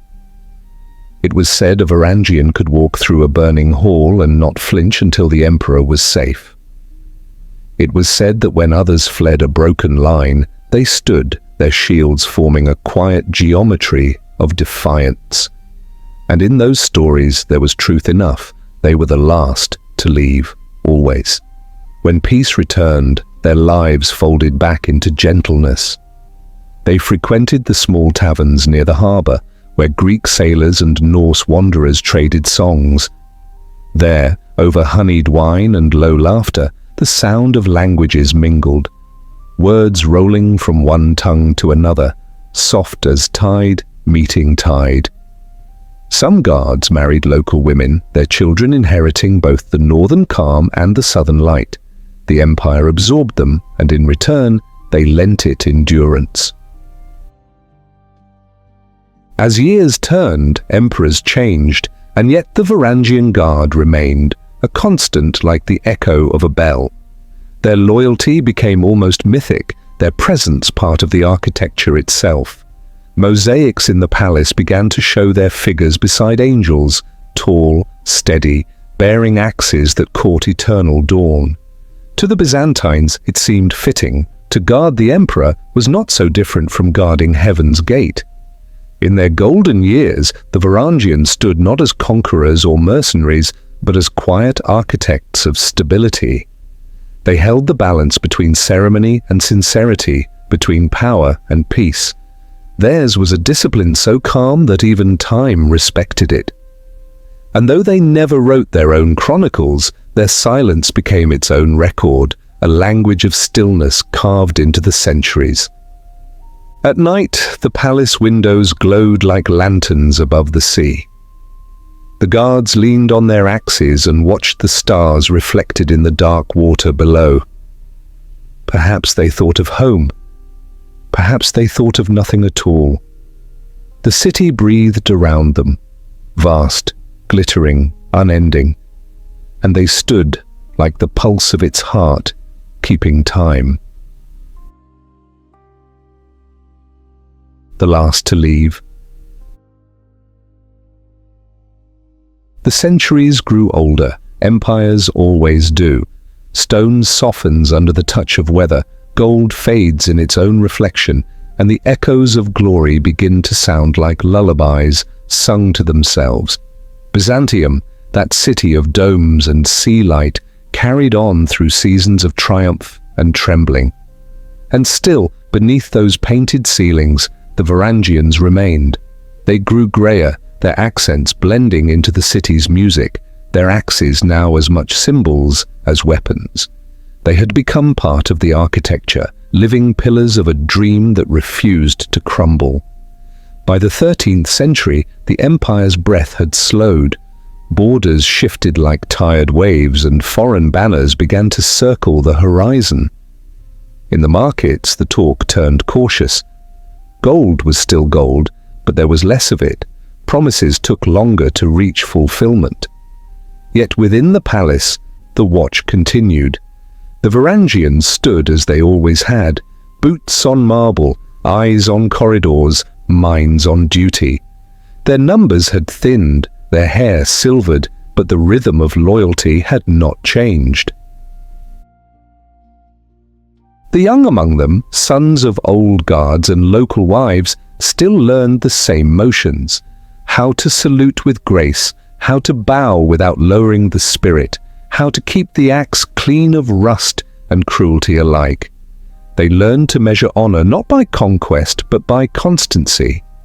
Each generation whispered the same story before sleep, of the first journey from the cold north, of oaths spoken under a Byzantine sun, of the promise to be the last to leave. Outside, the empire swayed. Crusaders came, their sails bright and eager, their hearts restless for what they called holy gain. The city met them with weary wisdom, but greed speaks louder than patience. When the gates were breached and fire touched the domes, even the sea seemed to hold its breath. Mosaics cracked, bronze doors were torn from hinges, and the air filled with the scent of burning cedar and silk. In that chaos, the Varangians gathered not in panic, but in pattern. They moved through the corridors as they had for centuries, measured, silent, certain. They escorted the Emperor to the hidden chambers, stood guard by the last icons, carried children from the smoke. Their axes gleamed one final time, not as weapons of rage, but as instruments of farewell, clear arcs of protection drawn through the air. Where others shouted, they breathed. Where others ran, they steadied the falling. One story tells of a captain who turned at the door of the chapel, listening to the stone crack behind him. He looked once toward the sea, then back toward the throne room, now empty but still lit by the trembling fire of candles. "We keep our promise," he said softly, "to no one and to everyone." His men nodded, the gesture slow and complete, as though sealing an ancient circle. They did not speak again. Through the night, the invaders roamed the palace, looting gold, tearing banners, breaking the rhythm of the city's centuries. Yet, in one long hall, they found silence thicker than fear. The Varangians stood there, their armor scorched, their axes resting on the floor, their breath steady. They were surrounded, outnumbered, their service all but ended. But they stood as if time itself had asked them for one last favor, to show how loyalty dies, not loudly, but beautifully. When dawn came, the smoke rose in grey ribbons across the strait. The sea was calm, the gulls circling above the broken towers as they had before there was a city. In the ruins, the invaders moved like ghosts through corridors where gold still clung to ceilings, where marble still held the echo of old footsteps. And among them, they found what they had not expected: peace. No screams, no defiance, only the quiet presence of those who had fulfilled their vow to the very breath. It was said that when the final gate fell, the last Varangians did not flee. They gathered what remained of the imperial banners, folded them with the care of men folding a shroud, and placed them upon the altar. Then they lifted their axes and saluted, to the city, to their emperor, to their god, to the sea that had brought them here. The gesture was ancient, simple, and eternal. We have done what we were meant to do. When the conquerors finally entered the throne room, they found the guards gone, their posts empty but immaculate. No blood marked the floor, only the faint scent of oil and iron lingered, the perfume of discipline. Some said the Varangians had sailed away before the final dawn, carrying relics and memory toward the northern mists. Others whispered they had vanished into the city itself, becoming its hidden heartbeats, its conscience turned invisible. Whatever the truth, the legend endured. Long after empires dissolved and maps forgot the names of emperors, songs still spoke of the northern guards who never broke their word. Minstrels sang of their axes, yes, but more often of their silence, their patience, their strange serenity amid collapse. Children in distant lands learned the phrase "the last to leave" and used it as a blessing for friends, for soldiers, for any soul asked to hold a line when the world turns dark. And so, centuries later, when the sea glitters against the ruins of what was once Byzantium, the wind carries a sound not easily named. It could be the waves, it could be memory, or it could be the faint rhythm of boots on marble, the steady breath of those who stood and did not falter.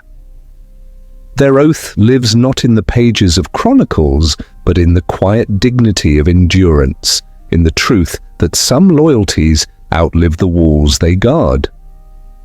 The sun climbs again over the Bosporus, spilling light into every crevice where shadow once dwelled. Birds settle on stones once gilded. Fishermen cast their nets where palaces once shimmered. life resumes, patient and unhurried, as it always does. But if you stand still at dawn when the city is half asleep and the sea wears its silver skin, you may feel them still.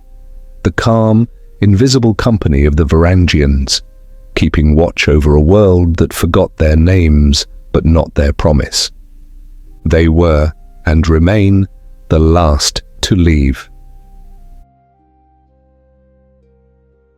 The quiet between oaths.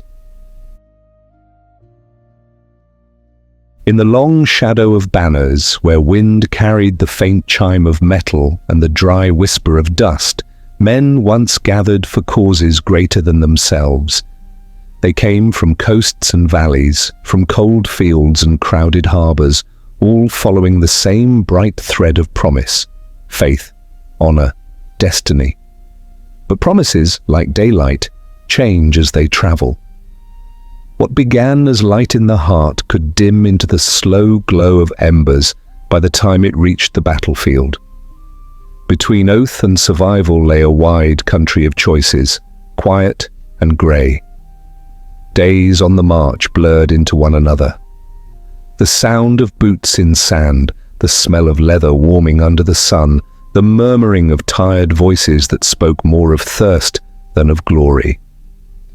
The men learned the rhythm of endurance, one step, one breath, one thought of home. They spoke less of heaven and more of bread, less of conquest and more of coin. Ideals, though never abandoned, began to share their space with hunger. At night, when fires shivered in the desert wind, the camps became small towns of flickering amber light. Traders appeared, as they always did, carrying silk, salt, and rumour. The soldiers would barter, sometimes with coins, sometimes with trinkets from home, sometimes with stories worth more than gold. A man might sell a ring he once kissed before departure, only to buy wine that tasted faintly of plums and dust. Another might trade a horse for grain, or gamble for laughter. The war was vast, but the nights were small, and men filled them with the ordinary pulse of living. There were bakers in armour, smiths turned mercenaries, farmers learning the patience of watchtowers. When supplies ran low, some became merchants, some scavengers, some smugglers of peace between moments of chaos. A few, unable to bear the stillness, sang in quiet tongues, songs that spoke not of saints or banners, but of rain, of fields after harvest, of rivers that never judged what passed through them. These were not the songs of crusade, but of continuance, the kind of melodies that keep a heart from unraveling. They drifted through the camps like smoke, caught between languages, blending in the dark until no one knew whose sorrow or memory it had been first. As days turned to months, the armies became less like lines of purpose and more like wandering villages. Within their tents, lives unfolded quietly. There were dice games played by candlelight. There were letters half-written and never sent. There were friendships formed not by battle, but by the act of sharing a crust of bread. Some found companionship in the smallest gestures, a flask passed wordlessly, a nod during rain. Beyond the lines of duty, a quiet market of needs grew, the trade of bread, of linen, of silence. Not every exchange was fair, not every act was pure, but each carried the simple truth that to survive was itself a form of courage. The men who had come to save souls found instead the work of saving themselves, and still there were rules, invisible but felt. A man might steal a loaf, but not from the hands of a child. A soldier might lie for safety, but not for sport. In this twilight between righteousness and survival, morality became a compass that wavered yet refused to break. Some prayed still, but their prayers were quieter now, not for victory, but for rest, for cool water, for the small mercy of waking to another dawn.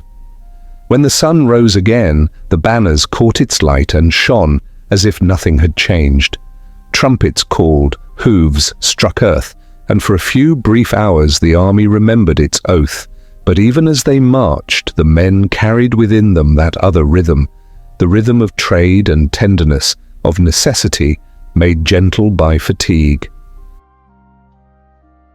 There were men who became bridge builders for coin, others who guided caravans through broken roads, their shields turned to signs of protection for travelers who could pay. Some found solace in tending to the wounded, friend or foe alike, their hands learning the language of healing more fluently than that of hatred. The edges of war softened where compassion crept in unnoticed. One soldier, it was said, built a small stall beside a well, selling thread, mending cloaks, telling stories for the price of a smile. Another carved wooden figures, small saints and animals, leaving them behind in villages as tokens of passing peace. Acts like these were quiet, almost invisible, but they stitched the world together where swords had torn it apart. In the evenings, when the horizon turned copper and birds drew dark lines against the dying light, the soldiers watched in silence. The earth smelled of iron and ash, yet the sky above remained impossibly blue. They would sit, their armor undone, their hair damp with sweat, feeling the day drain from them like warmth from cooling metal. The talk would come softly, of mothers, of rivers, of what they would eat when they returned home. Some never went home, of course, but that too became part of the song, a refrain hummed by those who stayed behind, each word smoothed by memory. The war continued in its loud machinery, but beneath it flowed a smaller, quieter current. A life between battles, between creeds, between what was sworn and what was simply lived. There was humanity there, humble and unrecorded, the sharing of figs beneath a torn canopy, the kindness of letting a rival drink first, the silent forgiveness in a passing glance. These moments did not make the chronicles, but they were the soul of the march, the part of history that breathes even when it sleeps. And as the wind moved through the tents at night, stirring the embers, the world seemed to exhale with them. A long, slow breath that smelled of dust and hope, of smoke and bread, of everything fragile that endures. The gentle weight of survival. Dawn broke like a whisper over the horizon, thin, golden, and slow to move. In the camps scattered across hills and plains, men stirred from uneasy sleep. The fires of the night before had shrunk to small orange eyes glowing faintly in the grey half-light. Somewhere a mule brayed, somewhere else a pot rattled against a forgotten stone. The air smelled of ash and wet earth. It was the scent of both ending and beginning, a quiet reminder that survival is not an act of triumph, but of persistence. The soldiers rose, but not as an army. They moved like villagers, like workers preparing for another ordinary day. Some mended torn tents with thread, scavenged from abandoned cloth. Others scrubbed their armor in silence, though the metal no longer shone. A few wandered to the edges of the camp, where merchants waited with baskets of dates, figs, and salted fish. There was bargaining, laughter, even kindness. War had turned them into traders of moments, exchanging what they had for what they needed, with no pride left to defend. In those small exchanges, humanity glowed softly, as steady as a candle cupped against the wind. Coins passed from one hand to another, and for a heartbeat, the world remembered how to trust. No one spoke of crusades or victory anymore. The talk was of weather, of bread, of rumors of peace. And even when peace seemed impossible, they spoke of it the way one might speak of a distant relative, unseen but real enough to hope for. As the day warmed, some left the camp to seek work in nearby villages. They repaired roofs, carried water, herded goats for farmers too old to climb the hills. For a few coins, for a meal, for the sound of laughter. Their armor gathered dust. Their hands remembered what it was to build instead of break. And in that gentle forgetting, something sacred stirred. A return to being ordinary. Among them was an old knight who had long stopped wearing his insignia. His beard had silvered, and his sword lay wrapped in cloth beside his cot. Each morning he swept the ground before his tent, drawing slow circles in the dust as though smoothing out the past. Children from the nearby town came to watch him, first in fear, then in curiosity. He taught them how to carve small toys from olive wood, how to whistle through a reed, how to listen for the sound of approaching rain. When asked who he had been, he only smiled and said, "A traveler learning patience." There were many like him, men who discovered, after all the marching and the vows, that stillness was its own kind of courage. They planted small gardens outside their tents. They learned the language of the locals, not from need, but from tenderness. They began to laugh again, softly, like men who had survived a long silence. Still not all could find peace so easily.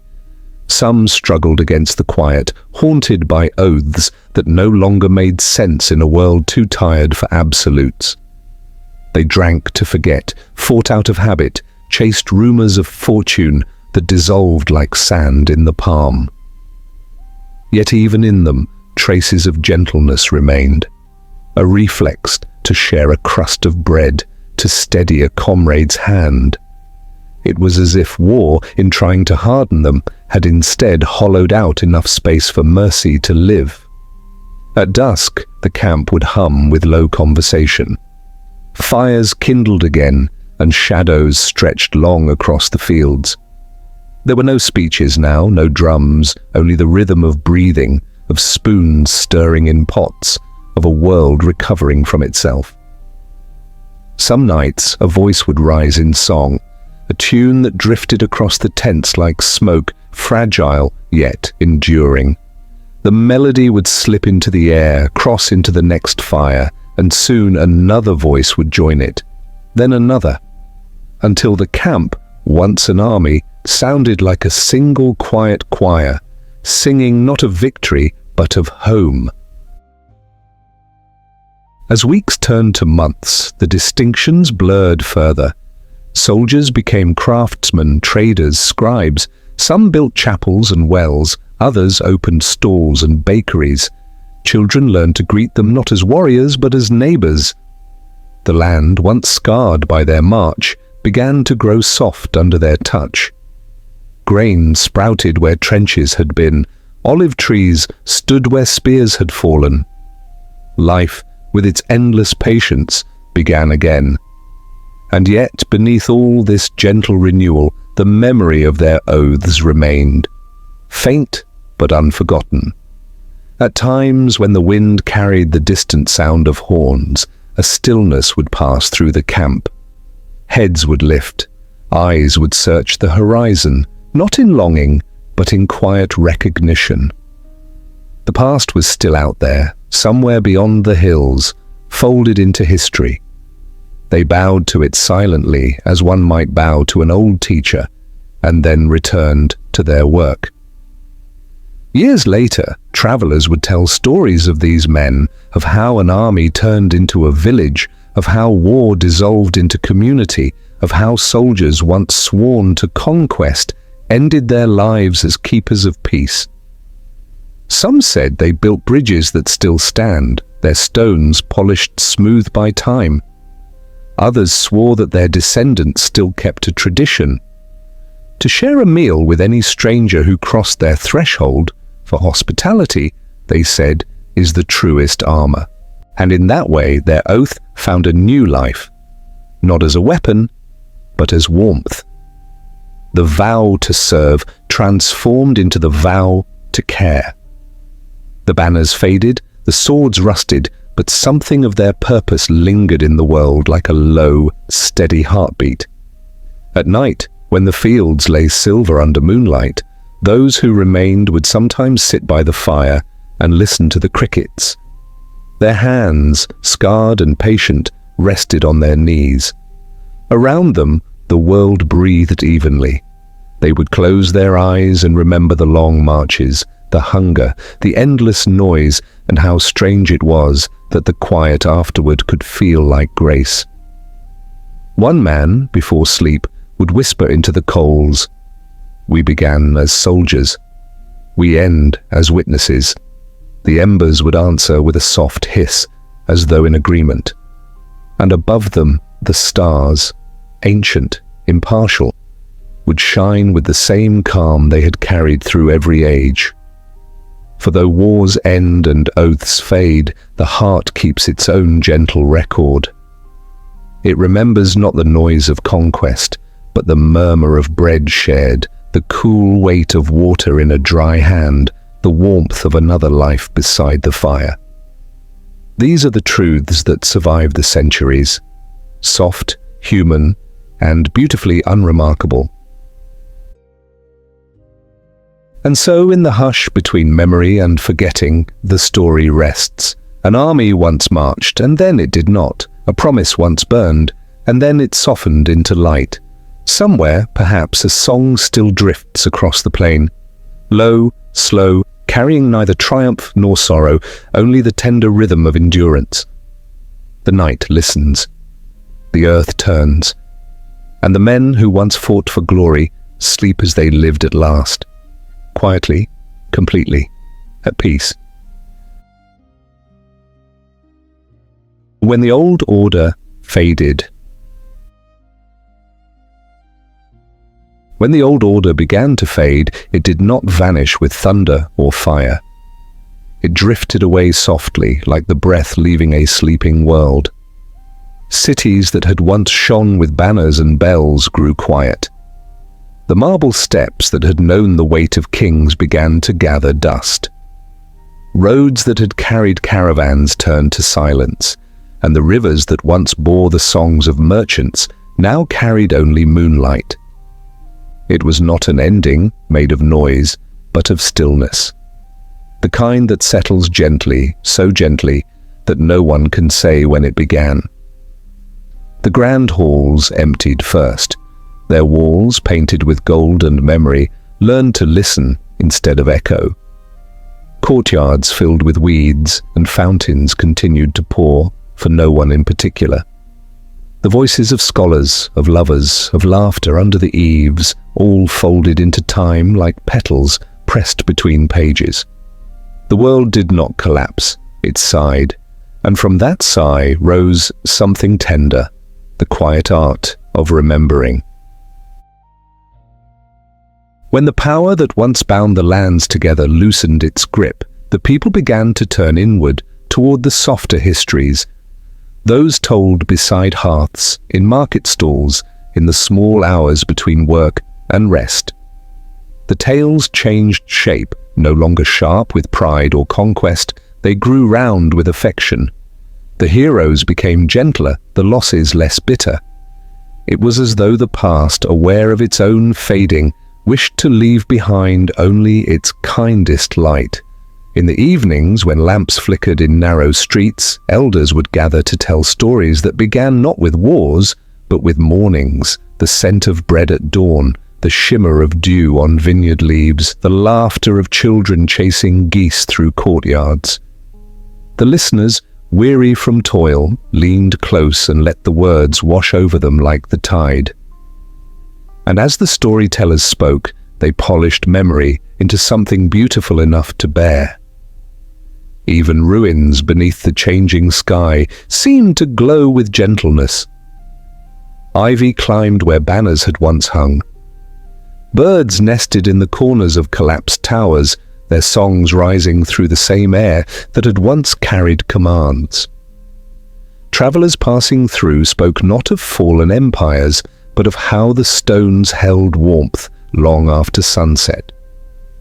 It was said that if you placed your palm on an old wall and listened, you could still feel the heartbeat of the past, slow, patient, forgiving.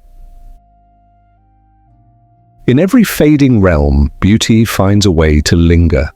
A craftsman might carve a small pattern into the wood of his stall, repeating a motif once reserved for palaces. A weaver might thread gold into the hem of a shawl, echoing robes once worn by queens. A baker might shape bread in the likeness of a crown, not to mock, but to remember.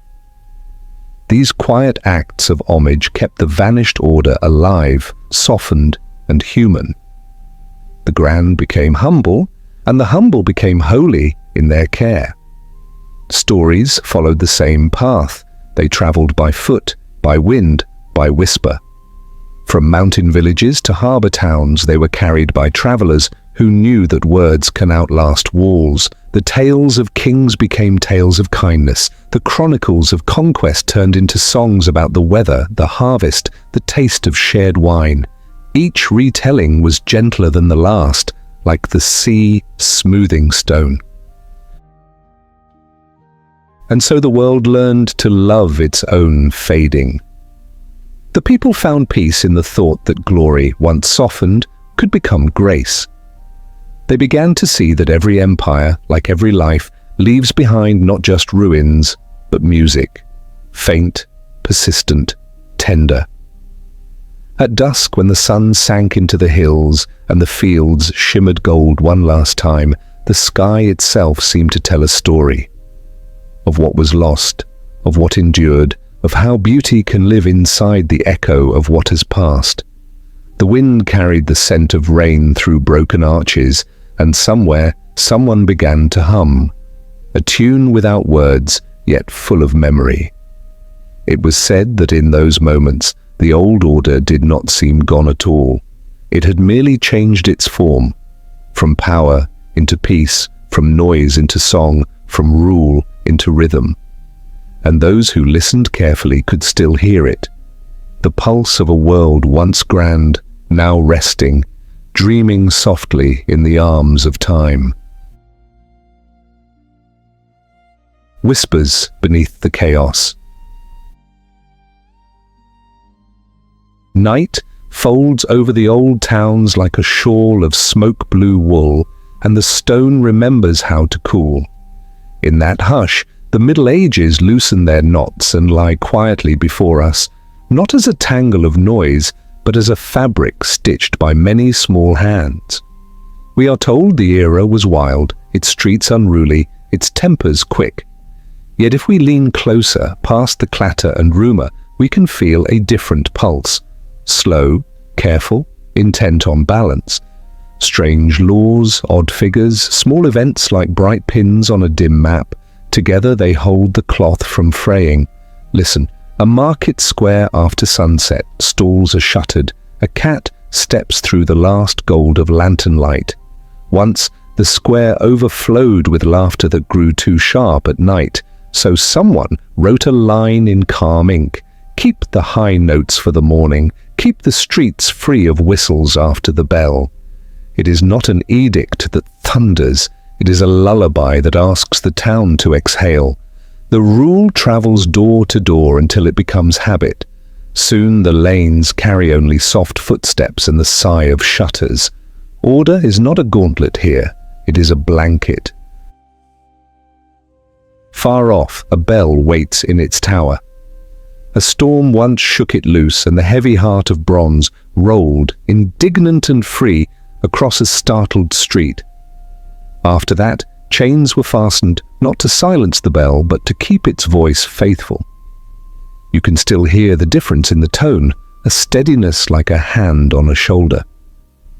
This is the shape of many medieval laws, not a net to catch, but a ribbon to tie, so that what must stay, stays, and what must move, moves more safely. By the pond, the water holds the sky as if it were a secret.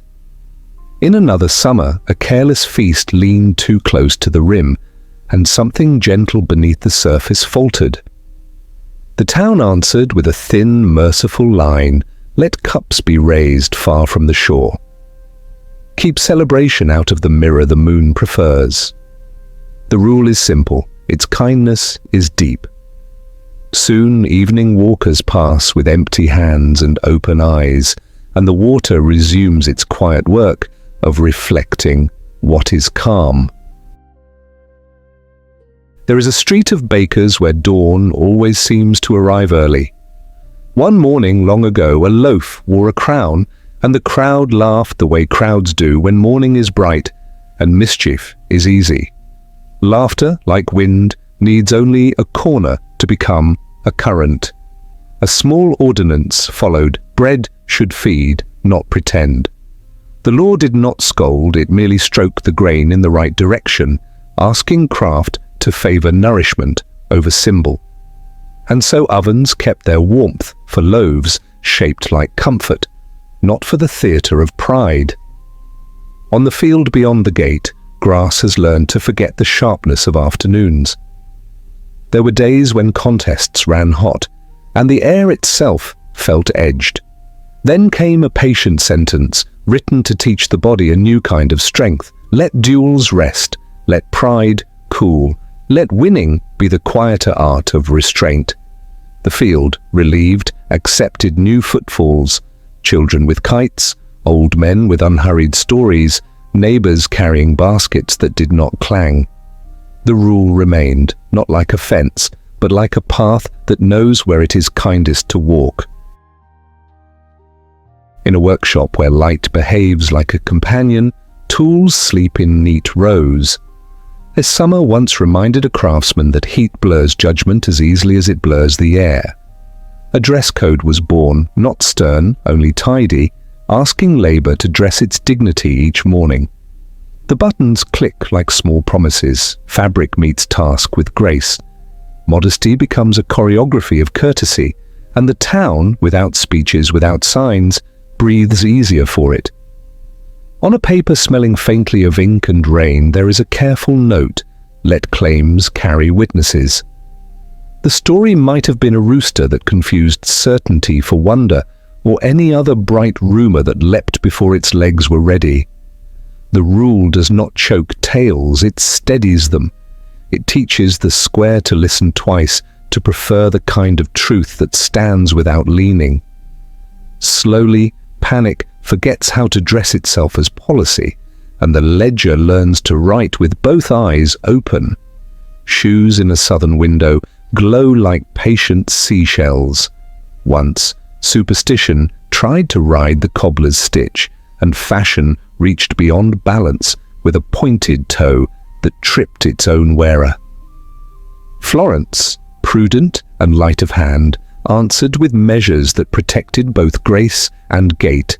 Let the charm remain a story, let the shoe remain a shoe, let the point have its limit, so the step may keep its music. Walking becomes a lesson in mercy, beauty, staying close to the body's ease.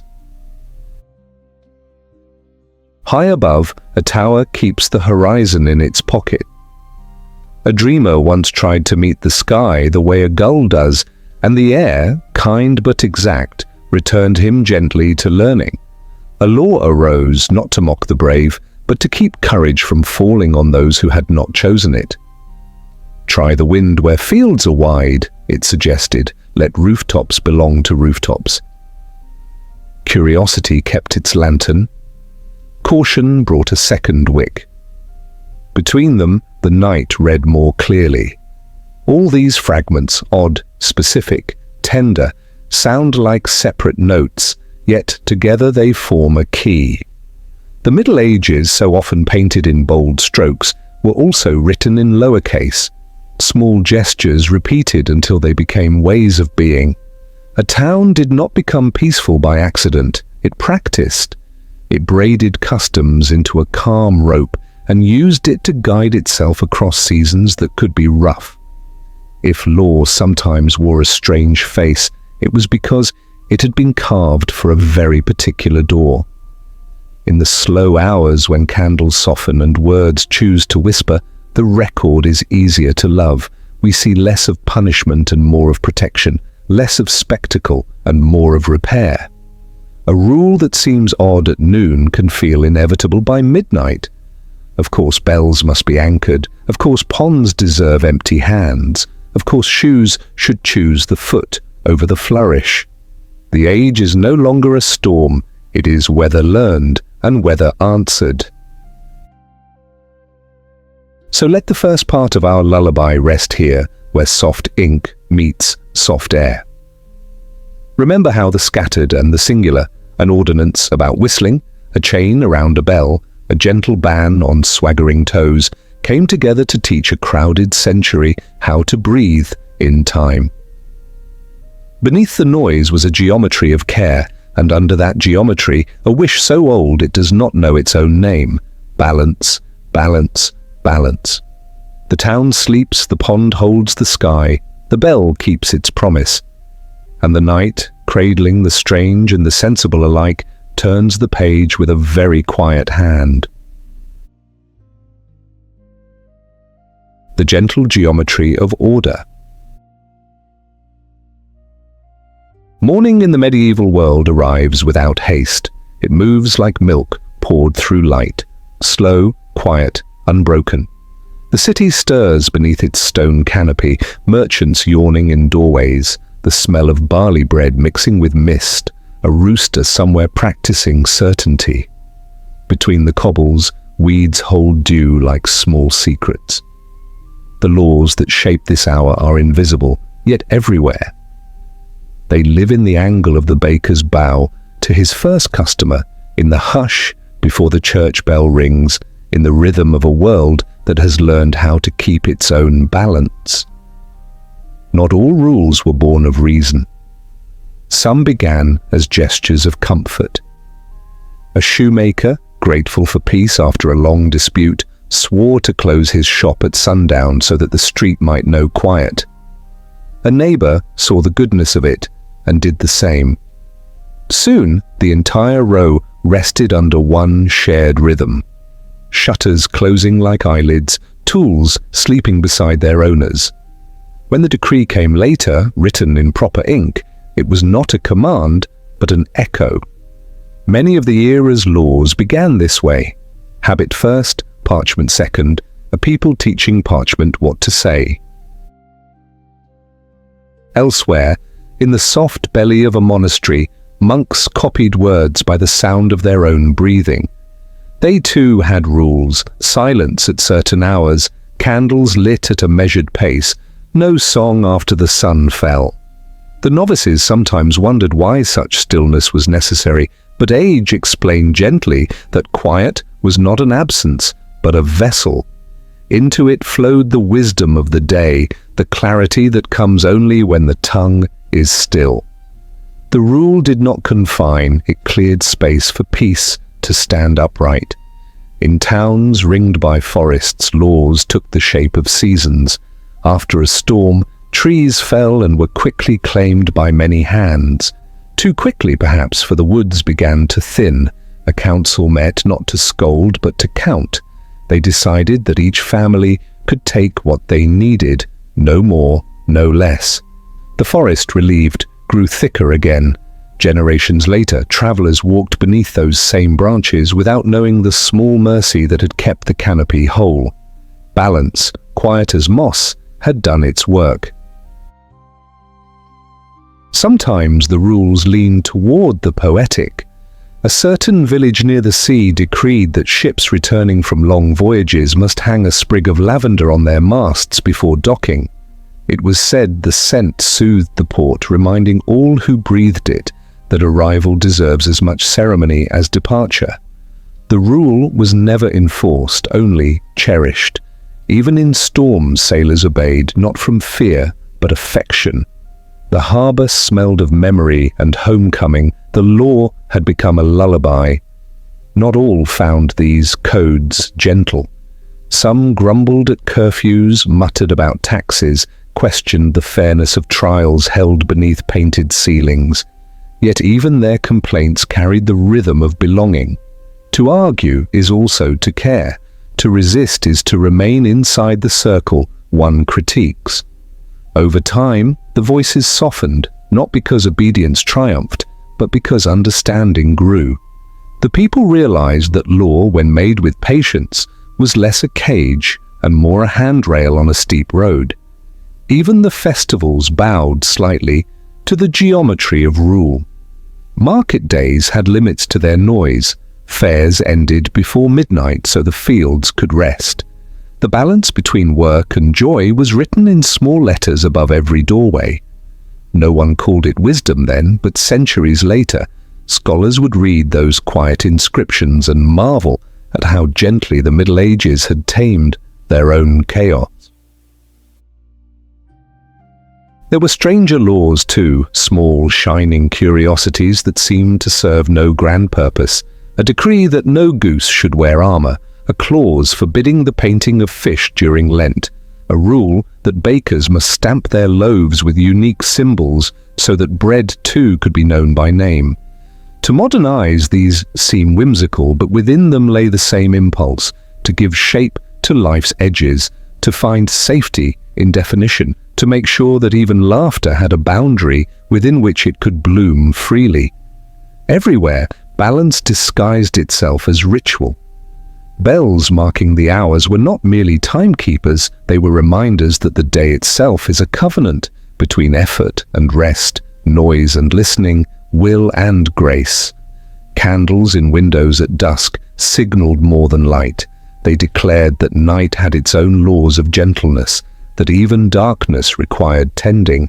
The Middle Ages, so often remembered for their iron and stone, were in truth built also of soft agreements, those small courtesies that survive empires.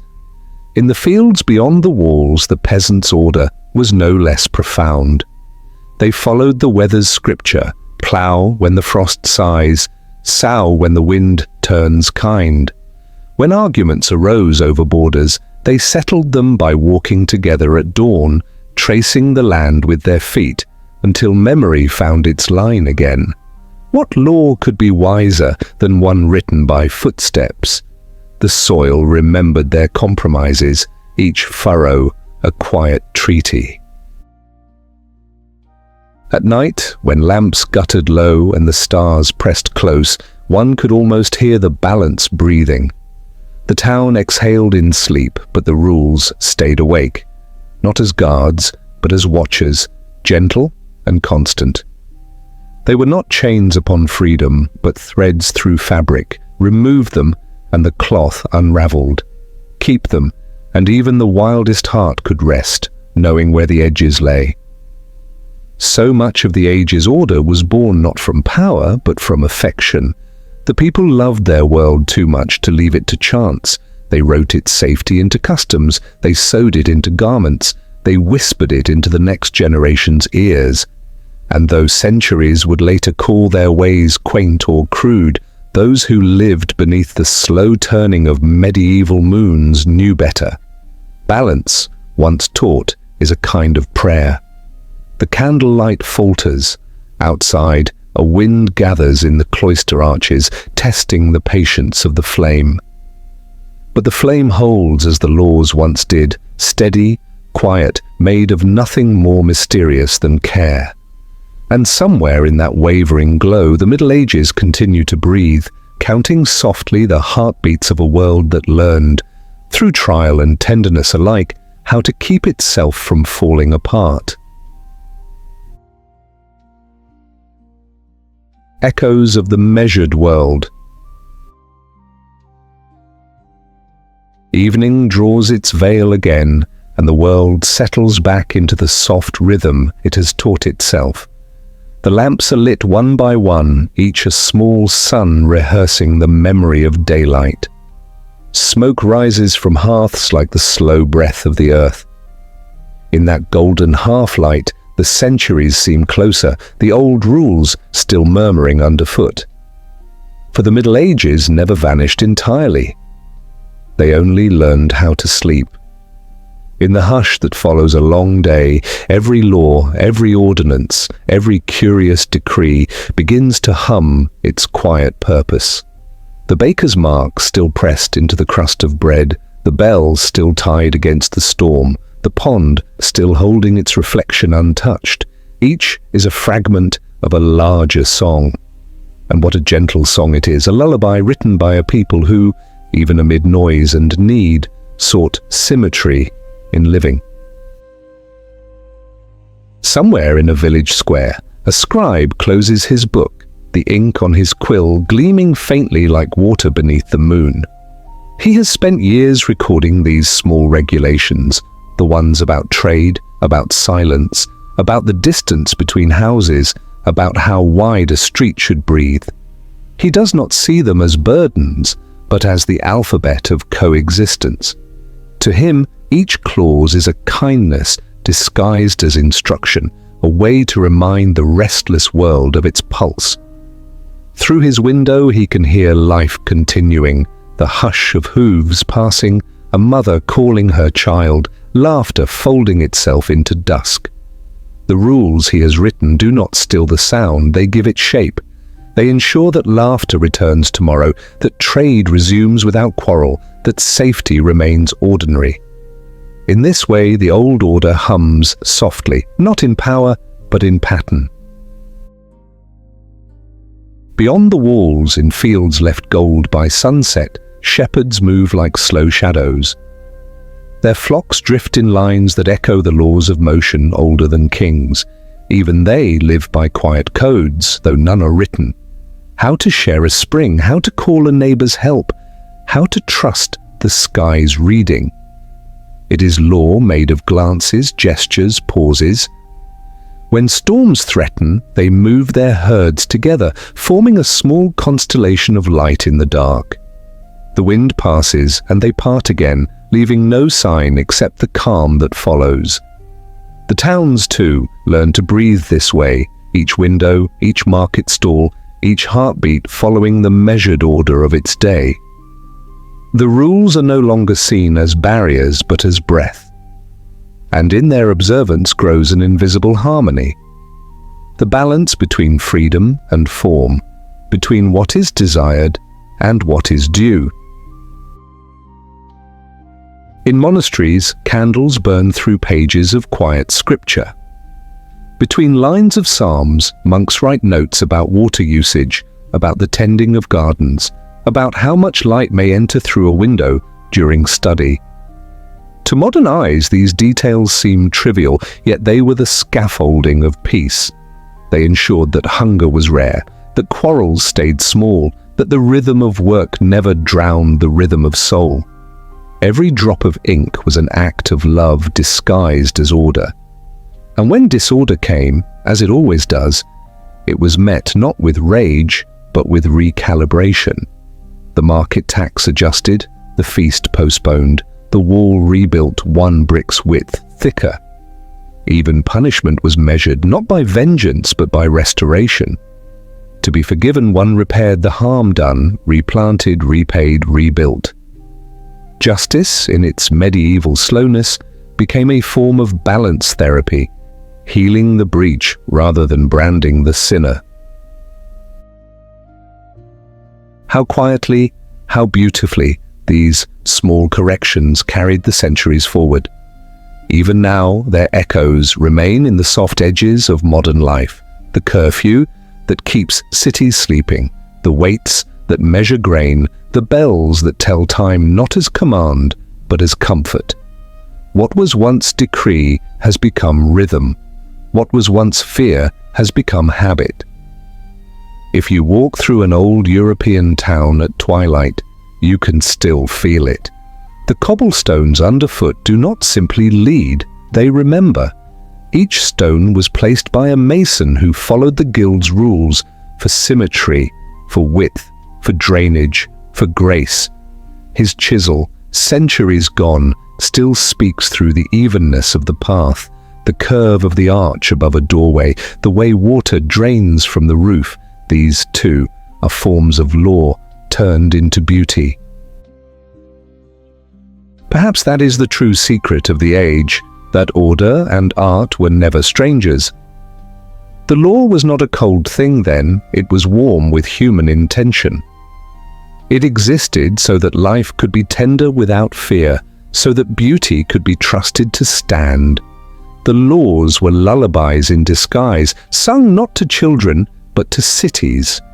Even now, as the world turns faster, there is comfort in remembering them. The strange decrees, the quaint restrictions, the gentle absurdities, all of them are reminders that chaos was never truly banished, only guided. Civilization is not a triumph, it is a daily practice of balance. The people of the Middle Ages knew this. Their wisdom was not loud but patient, to keep things steady, to listen when the world grew too proud to hear itself. And so the scribes kept writing, the judges kept weighing, the bells kept ringing, and time itself walked slowly enough for hearts to keep pace. Underneath the stone, beneath the ink and the parchment, there was always the same quiet truth, the desire to make a life that could hold both light and shadow, both freedom and care. As night returns fully, the town exhales once more. The baker sleeps, the scribe's candle sighs, the pond gathers another perfect circle of moonlight. Somewhere, the old bell gives a single, cautious toll, and the sound carries through every law ever written, through every hand that held a quill, through every heart that sought a calm place to rest. The Middle Ages drift away again, not with sorrow, but with serenity. Their rules, their oddities, their measured kindness dissolve into the dark like ink into water. But their spirit, the need for balance, the love for structure, the dream of peace stitched into the fabric of daily life, remains. History closes its eyes, and in that moment the world seems to sway with it, breathing in perfect rhythm. What was once chaos has become cadence. What was once decree has become song. The night folds over the old towns again, and the stone remembers how to cool. Beneath it all, the pulse of balance continues, steady, timeless, endlessly kind. The slow river of time. And so it ends, not with a closing door, but with a breath. The story of the past settles like dust in candlelight, soft, golden, weightless. History, that long and patient river, moves quietly through the valley of memory. Its waters know the sound of both thunder and silence, and they carry everything, the wise, the foolish, the curious, the kind. Each strange law, each careful decree, each rule, whispered into parchment, drifts now like a leaf upon that current. Some were born of fear, others of care. Some carried laughter, others caution. But all of them, in their own small way, tried to bring balance where the world trembled. Beneath their oddness was a tenderness, a wish to understand the dance between chaos and calm. You can almost hear them if you listen, the murmuring of ink, the sigh of paper turning, the slow heartbeat of civilization learning how to stand without falling. They are not rules anymore, they are memories of yearning woven into the air like threads of old music. The bell that once was chained now swings in sleep. The pond reflects only the moon. The streets, once filled with curfews and curtsies, rest beneath ivy and dusk. Yet their echoes remain, not as noise, but as rhythm. The rhythm of care, the rhythm of trying, the rhythm of balance that outlives its makers. Somewhere, beyond the reach of centuries, the scribes and bakers, the knights and dreamers all walk together again. Their footsteps fall in the same gentle time, slow and forgiving. Each carries a fragment of law, not as command, but as comfort. Proof that order, however fragile, is a form of love. And as the night deepens, the world breathes with them. The cities sleep, the ink dries, the past hums like a cradle song beneath the stars. Every decree, every ordinance, every strange idea that once guided hands and hearts becomes part of the same lullaby, a song the earth still remembers. Now the river widens. Its surface gleams with starlight, moving steady, unhurried, eternal. It carries us with it, as gently as memory carries time.